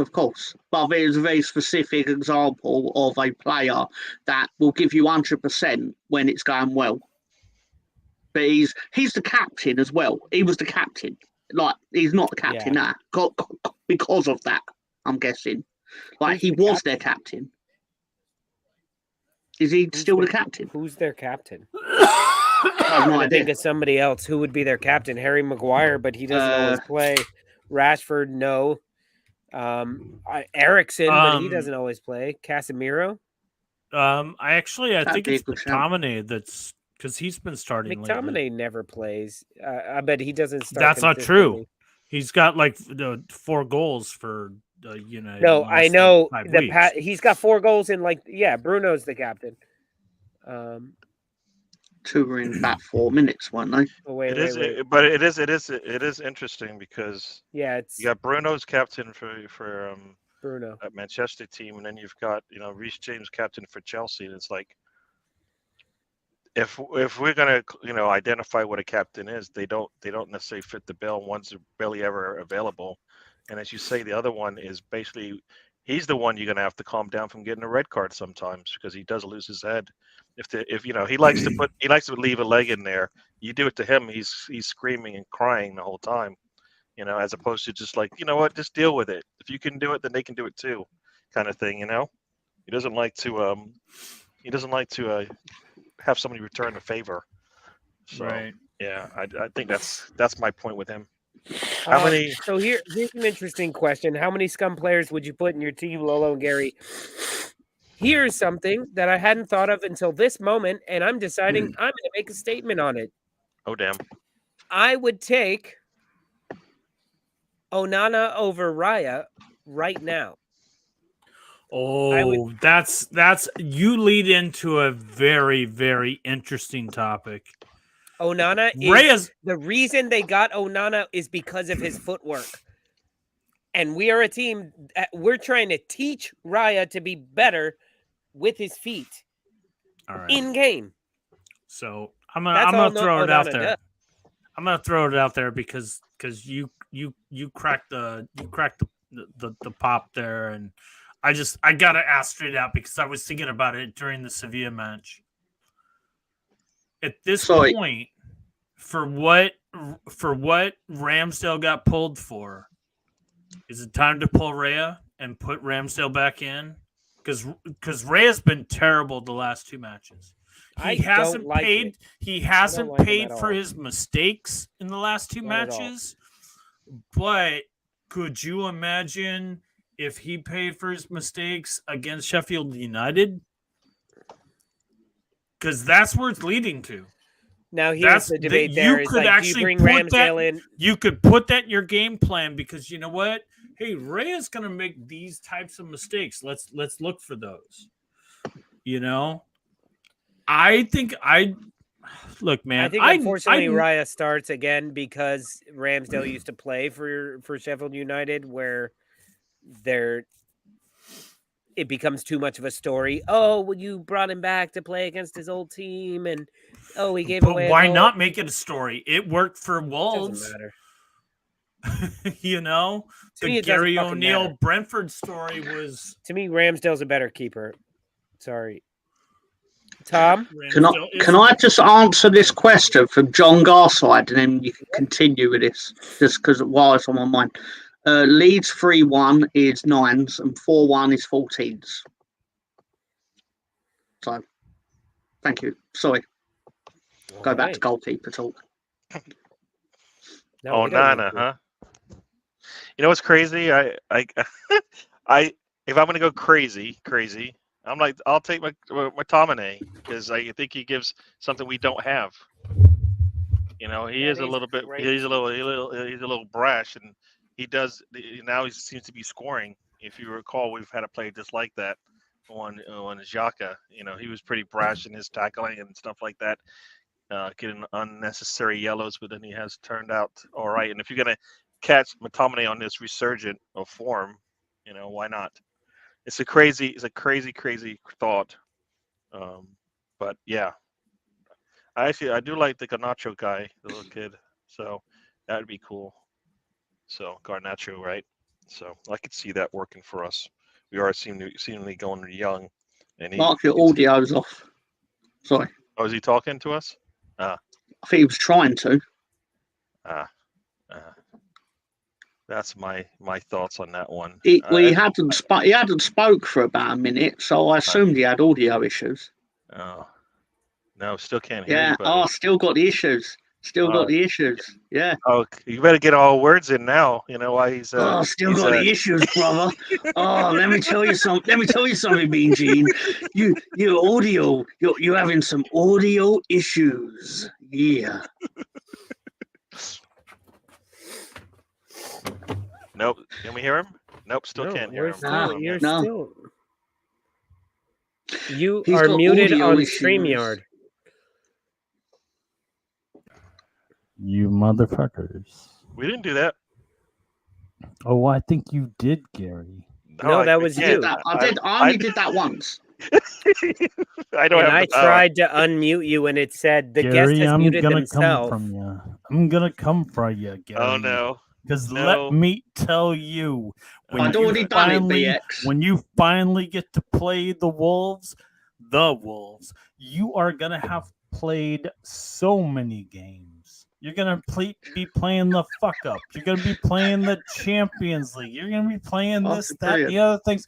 And the Wolves have nothing to play for except for you, brother.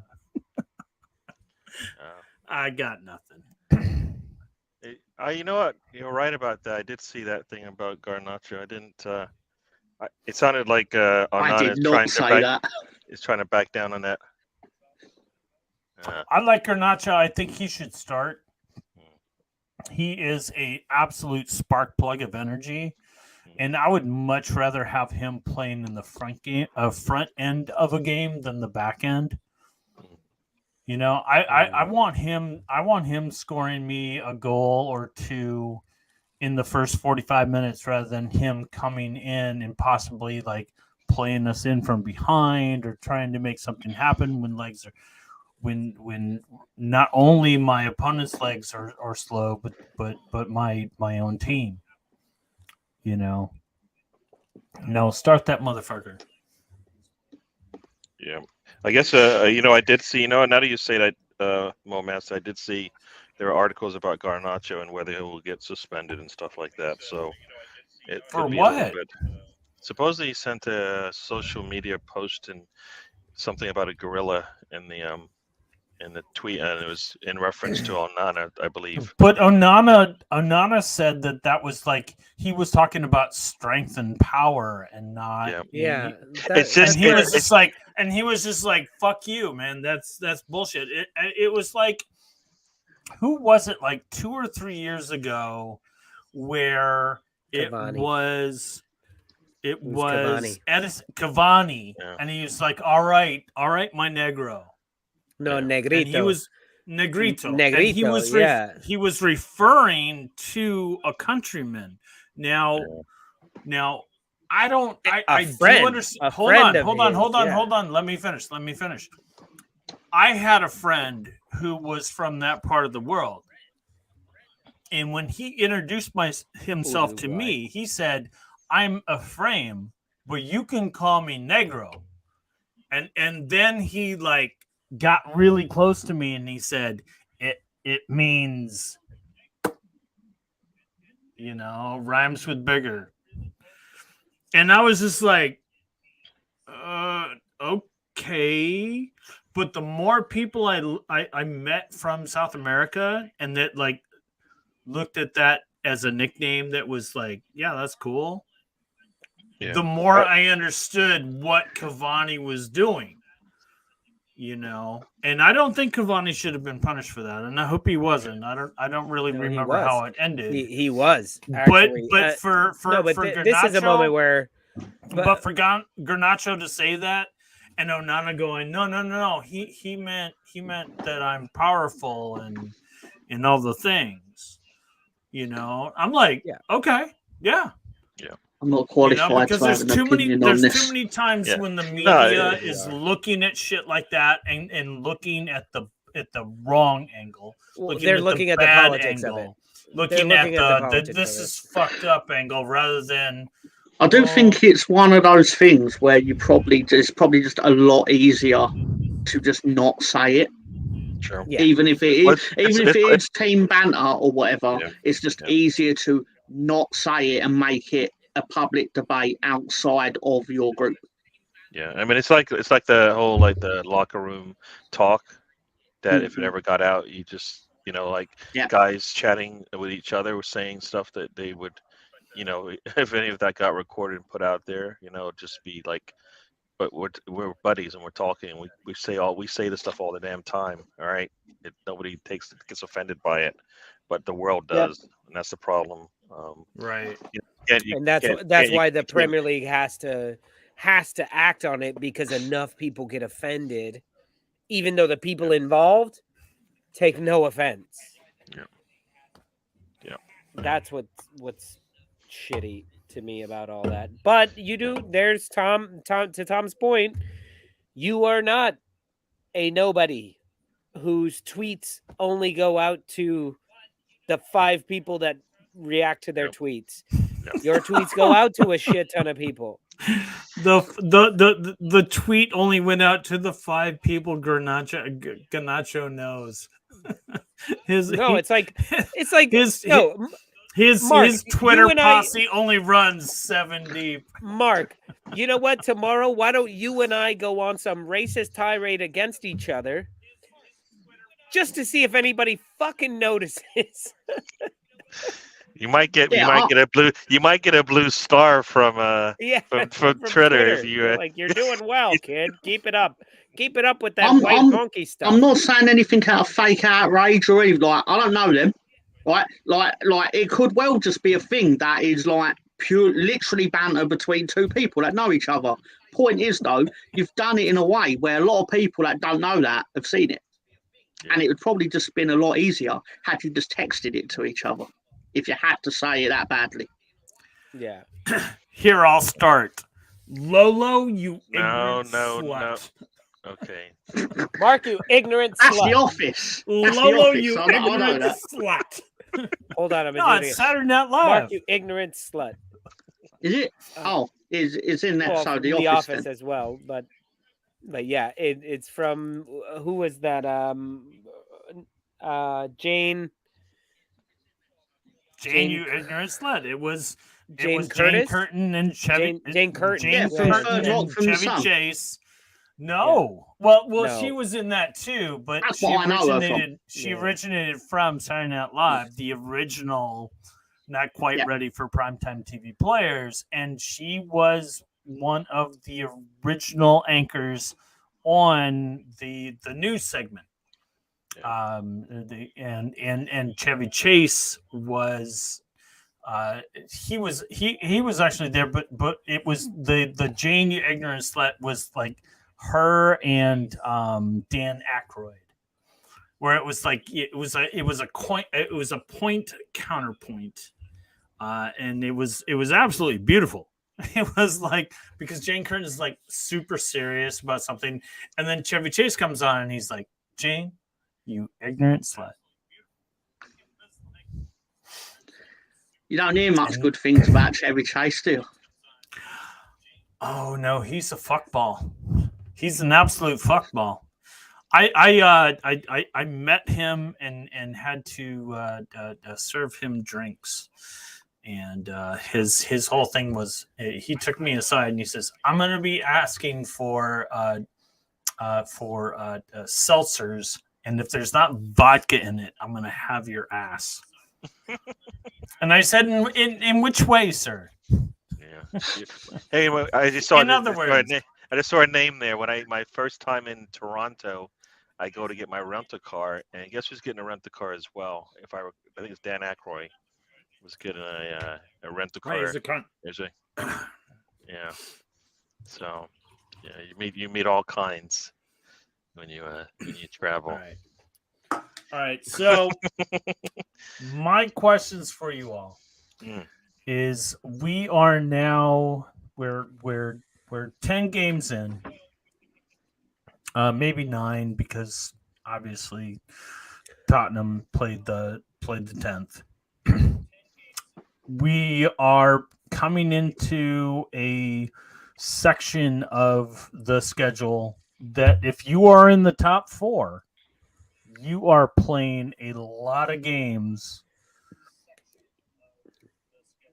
Where does Arsenal see themselves? Where does City see themselves? Where does anybody in the top 5, where do they see themselves by I think it's the November 11th break?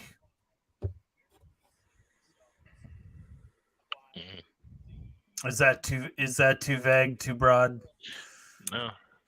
I think asking all the teams in the top 4 is like, because I'm guessing they can answer from an Arsenal perspective, but like Newcastle are supposedly going to struggle, for example, because of their injuries. I don't think they will. I still think they're quite good.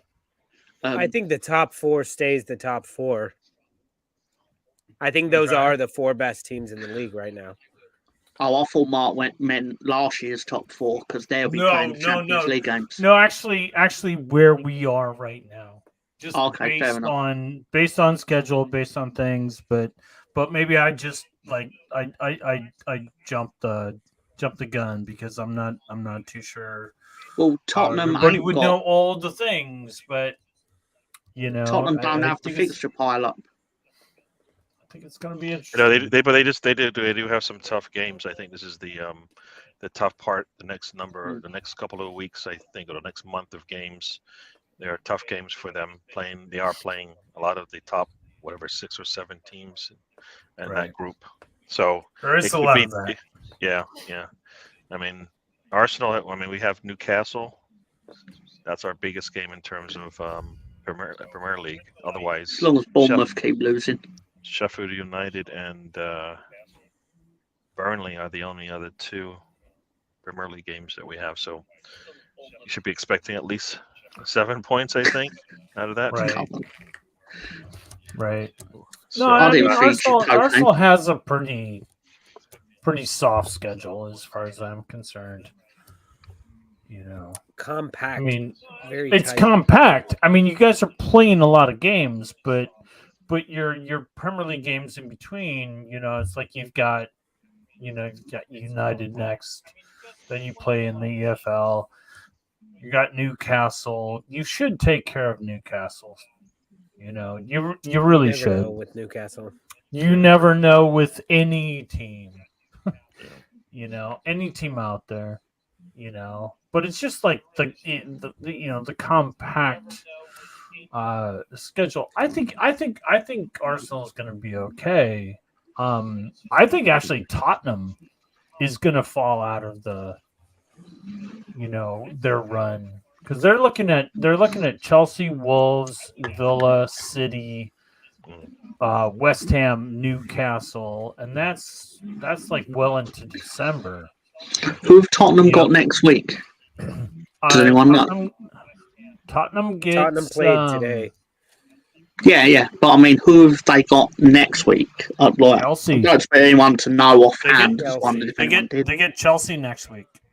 Well, it's at Tottenham, though, right? Yeah. How does Tottenham play on a Friday and then not play till the next Monday? That's fucked up. Well, Tottenham played on Monday. They played today and they play next Monday, not this Monday. Yeah, but they played 5 days ago or 4 days ago, depends on how you see that. They played this Monday. They won against Fulham. Yeah. So they play Monday, and then they play on the Monday, Saturday Friday, after and that. then So Monday. they play the first game on Saturday against Wolves on the road. So it could be a little, Wolves at home could be a challenge for them. After that, it'll be a short week for them, Monday to Saturday kind of thing. Yeah. And then yeah. So, guys, looking at this schedule here, tomorrow 7:30 in the morning for us on the East Coast, Chelsea, Brentford. But tomorrow is a big day over here on my block. We're having a block party, and I have to start setting up around 10 o'clock in the morning. So I'll be putting the television outside to put the match on, and I have my choice between Arsenal, Sheffield United, and Bournemouth, Burnley. Which one should I put on the television outside, do you think? Well, you should put Arsenal Oh, because you support Arsenal. Exactly. Okay, It's so your that was home, easy. Your TV. That was easy. Yet now here's the $1 million question with MoMaster. At 10:15, for some fucking reason, is El Clasico. What is that? Is that like some? What is that? Oh, it's It's Barcelona, La Liga. Madrid. It's Barcelona, Real Madrid. I kid. I do have I did just one last thought on Spurs. Spurs being top of the table is like an elephant being at the top of a tree. You don't know how it got there, but you know where it's going to end up. That's what they were saying about No. us all season No, last year, and they were Tom. absolutely right. No, not this season. There's something to be said about Spurs this season. I think you can ignore it. You can ignore it. You could be angry about it because you support Arsenal and you don't want to see it. Whatever. I will say this in today's match against Crystal Palace without Udogie, the Spurs were a little different. Yeah, I don't. I would like to have seen what they were a little different. Yeah. But I think there is a legitimacy that needs to be acknowledged. I don't know. They have a run of toughness right now. Their run is Chelsea, Wolves, Villa, City, West Ham, Newcastle, and then Forest away. Revisit it during Festivus. That's a rough run. And if our thumbnail on the show today was to like, hey, who's for real? That run of 6 games by Spurs is gonna tell us a lot of things. Yeah, no, I was gonna say I watched the game today, and it's a what if they didn't get that own goal in the second half, because that to me turned the game. What if who got the own goal?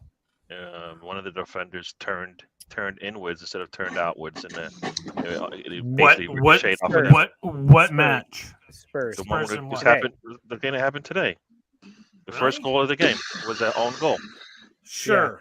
Because Gary has a small point here, because that was clearly a cross from Madison, right? And who was he crossing it to? There was nobody there.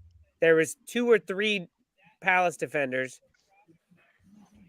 And so that was a bit of luck. I'm just talking about what I would have liked to have press, seen. Whether or not, like, and they had you put the ball in the box, you never know where it's going to go. Yeah, and he did exactly that's why you whip so it in. More, I want my players to put the ball into the box more than what they do now. Sure. And you put the ball in the box, you'll get that. I'm just saying, because of the way that game was going, I could have seen, like, if it was still 0-0 going into like 70th minute, how that game would have panned out, right? So. My master. Candy and Nuts was goes after everyone. Something if and buts. Candy and Nuts. We don't have a Merry Christmas. I guess that's how it goes. We can I don't analyze really and know, we can man. bring that all up. You can analyze. Mark, look at the stats. They had 2 goals with 1 shot on goal against a fucking weak Palace team. And are you telling me saying, that Arsenal hasn't had the same luck? No. Oh, Palace is a hard I place to think go I can to. go back about do 3 you mean luck? weeks, and you guys what? had a penalty and an own goal as well. Where is that noise does that have to coming from? Palace are not good, but they're we're hard to hearing win at. somebody's feedback. Yeah, I think so.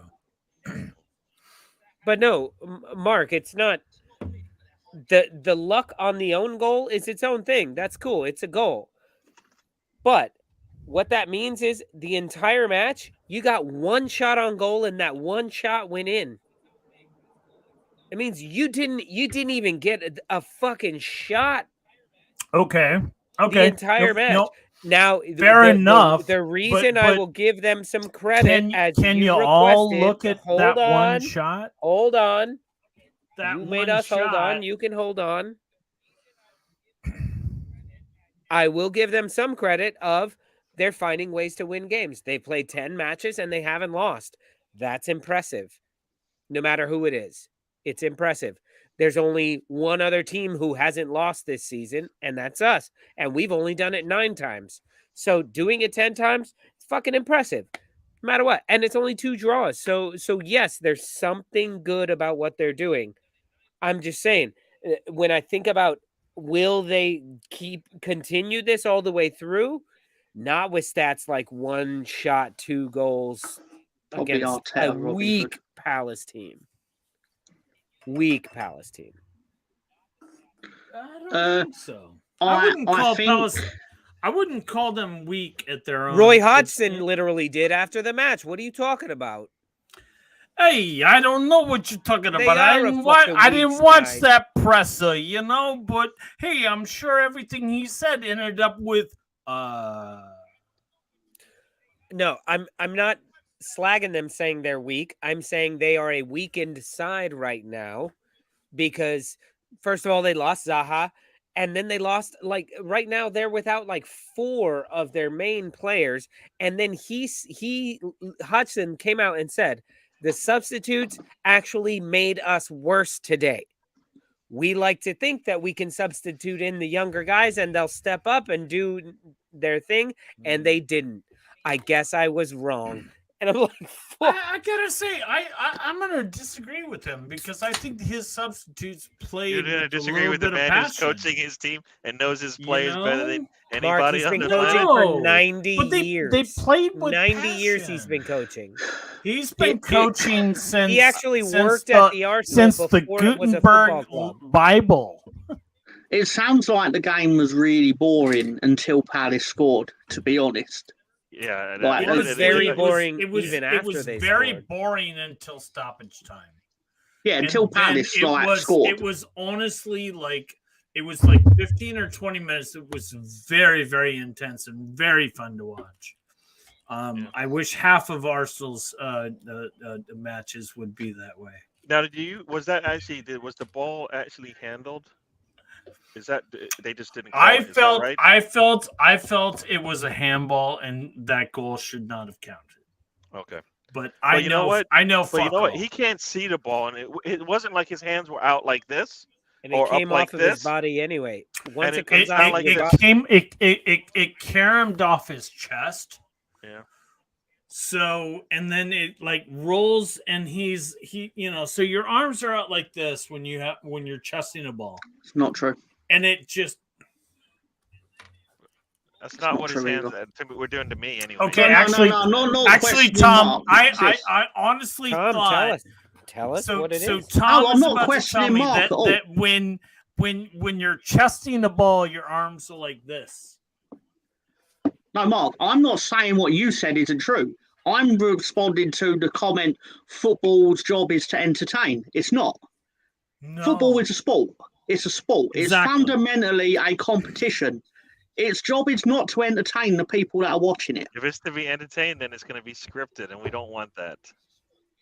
Right? We don't want that at all. Nobody wants it to be entertaining because if it's Wrestling's job is to entertain because it's not a legitimate competition. can't get pissed So off it's if it's designed. entertaining. You just can say they did a bad Yeah, job scripting that game. Yeah.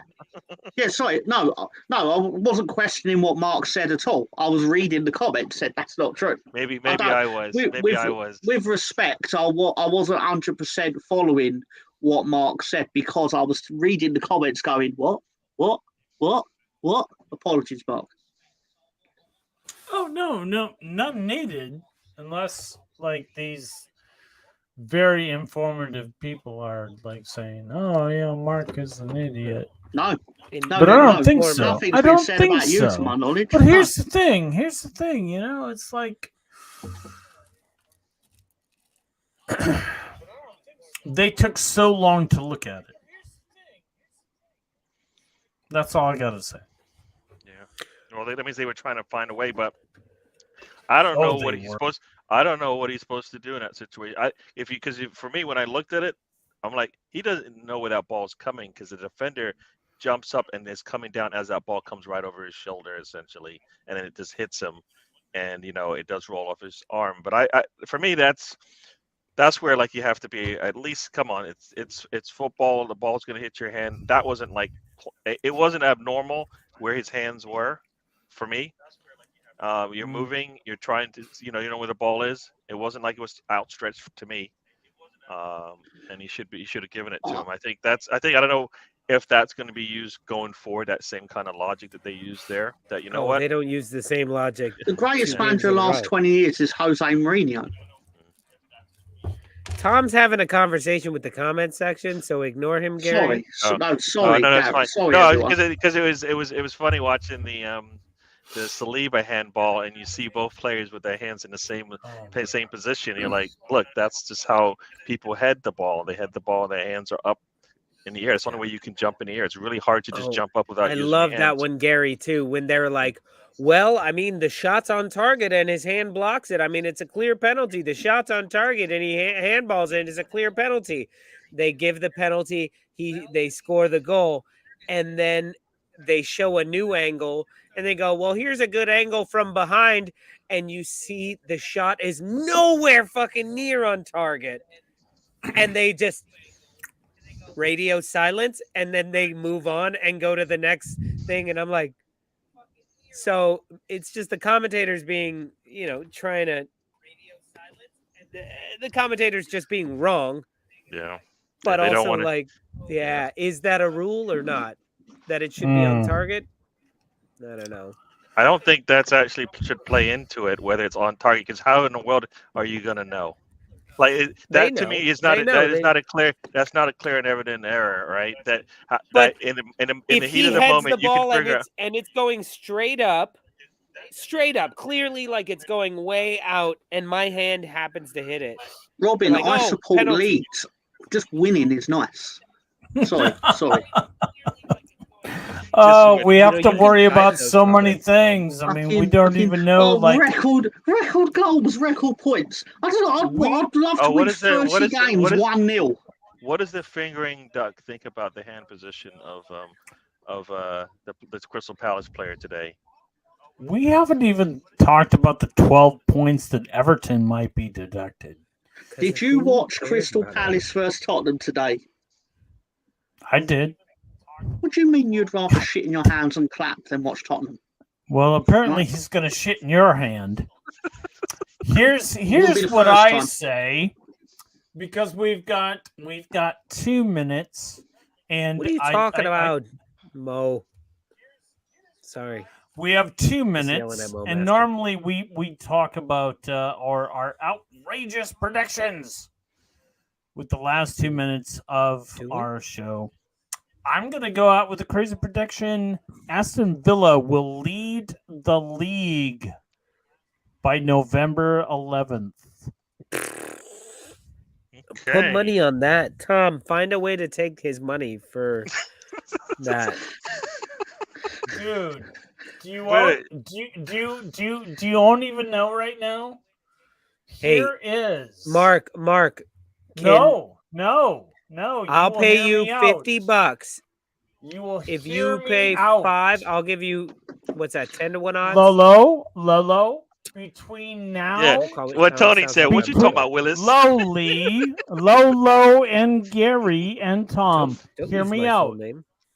The end of that run, Aston Villa plays Luton Town, Forest, Fulham. I think they're going to end up leading the league. I think they're going to lead the league. Their schedule is super soft. Everyone else's is a little difficult. Villa. Even though how many games are they playing in that time, Mark? Not nearly half of what Arsenal is going to be playing. November 11th. That's like 2 more games. Yeah, they play on the 12th, games. So you can't get... No, he said 11, so we're going to stick to 11 because they play the third game on the 12th. So they're going to only have 2 games. No, Mark said... No, hold on. I mean, maybe I'm wrong. He said November 11th, right? Okay. All right, while you look that up, let me answer Mo Master's question real quick. El Clasico predictions, Lolo, don't let it slip. Mo Master, and I'm not pandering to you. I'm not trying to give you any love. You know that. But Barcelona is playing with a bunch of 15 and 16-year-old players right now because they have everyone and their mother injured and out. That being said, it would have been a tough one for them to win anyway. So I'm going to give it to Real Madrid. And I'm going to say Real Madrid keeps a clean sheet. 2-0 Real Madrid. With Jude. Hey, Jude, getting on the... Have you seen Girona is top in Spain right now? That's crazy. What? Yes. They won't be after El Clasico, but just right now, Girona are top of La Liga. Wow. No, well, wow. Oh, did they play today? They beat Celta Vigo. I believe that's why, yeah. Yeah, I believe that's why. But still, man, they have 28 points out of 11 matches. They're doing 9 wins, 1 draw, 1 loss. I mean, for a team that perennially battles relegation, that's outstanding. No, and Real Madrid can only tie them right now. Yeah, and Barcelona they have a better goal difference. Barcelona can't pass them right now, so no matter what, they'll be ahead of Barcelona no matter what happens. Yeah, fucking fantastic. Yeah. That is crazy. Yeah. Poor Celtics relegated. What are they doing? That's all I'm going to say. Because there's a belief that you don't watch any football outside Leeds. No, you're right, I don't. But I can see the tweets where people tell me what happened. 2-0 Barca. I just don't see where the goals are coming from for Barca. Like, it'd be nice. It would be nice if it was more of a game, but and you guys do. But I think if I'm putting money on it, I'm going to call 2-0 Madrid. That Jude guy, you know, he'll probably show up. He always shows up, right? And even if everybody else doesn't do anything, he usually shows up, right? And man, Can I shock you guys and just say that Jude Bellingham is very good at football? Yeah, that is amazing. That's amazing analysis that you put right there. Yeah. How long it took you to figure that out? That's a lot. 8 seconds. All right, guys. We're about to end the show, so give me one upset of the week out of these. Who's gonna get upset this week? Who's gonna go home crying? Give me your one upset of the week. Is it Luton beating Villa? Is it Everton beating West Ham? Forest over Liverpool? United over City? More chance of Everton beating West Ham than Luton beating Villa. Clearly. I think Fulham could beat Brighton. Wolves could beat Newcastle. What's your upset of the week? I want Mark to be happy, so I'm going to go with that one. I do have a crazy prediction. The Wolves surprising, and Newcastle, and like setting Newcastle back. They have to restart again. This whole build up into getting back to playing like a top team. They've had a little blip. They'll have it again this weekend. Last game, it'll be 12:30. Everybody will get to watch it. Usually Newcastle shows up and runs away with it, but this might be the other way around this time. So that's my take. I think in my case, I'm looking at the schedule. I don't see a lot of upsets here, but I think if there's one upset, I think Everton upsets West Ham. Yeah. I'm gonna shock all y'all. I think Everton can do this. Don't know his why. name's Gentile. Of course he's Italian. Sorry. So, with that said, I have to ask Mr. Tom, who's in the cup? Well, of course, That it's is Road in the Warrior Legion of Animal. Doom. Yeah, exactly. Fantastic. Ben gave me this when I Ben came gave- to Ellen Road. Nice. Very I'm cool. going with Man United over City. I think that's the upset of the week. That'd be crazy. even though I could see Brentford upsetting Chelsea. Is I that could see really an Wolves over- upset, though? Yeah, it is. Chelsea's on the Really? ascendancy, believe it or not. Oh, come on, man. That's what I was They're saying. they're during figuring betting in shit the out. dark. I've told you, they're figuring And shit out. so's Brentford. Brentford keep Yeah, but beating them, which is why I Brentford's think ceiling Chelsea isn't- will beat You them. know, I just don't Che- think it's like that big of an upset.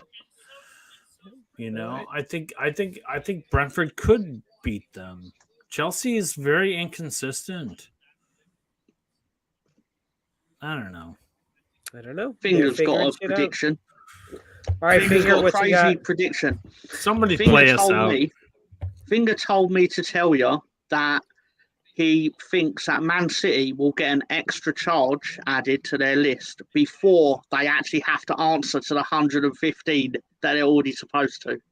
So, Well, if Yeah. any of this happens, we will be very excited for it. So, thank you guys for joining us tonight. Thank you for everybody in the chat, keeping us entertained as much as we were keeping you entertained, I hope. Gary, Tom, Mark, thank you guys. I hope all your teams win tomorrow, actually. that's very Make kind of a you. little different sound than usual. But yeah, we will be back. Mark, I'll see you tomorrow. Hopefully, you'll be over on the stoop tomorrow watching football all day long. I think I will. 9:30, you gotta going to get be here, doing start it for the El? sleeping. Are you going to be doing it for the El Crapico? El Crapico's not on. That- doing that- that. I just, lo- El I just love it Clasico. as a saying. Just love it But- as a saying. You playing Newcastle isn't El Crapico. I actually want a T-shirt that says El Crapico. That'd be really That's tight. good. But I'll be shocked if the one doesn't exist. If you type into Amazon, I'm certain it will be on there. And don't forget, if you want to hang out with us a little while longer, go ahead and click that link that's in the pinned comment above in the comment section, and you can join us backstage for a little while we're hanging out backstage. But much love to you guys. We'll see you all next week. Peace out, y'all.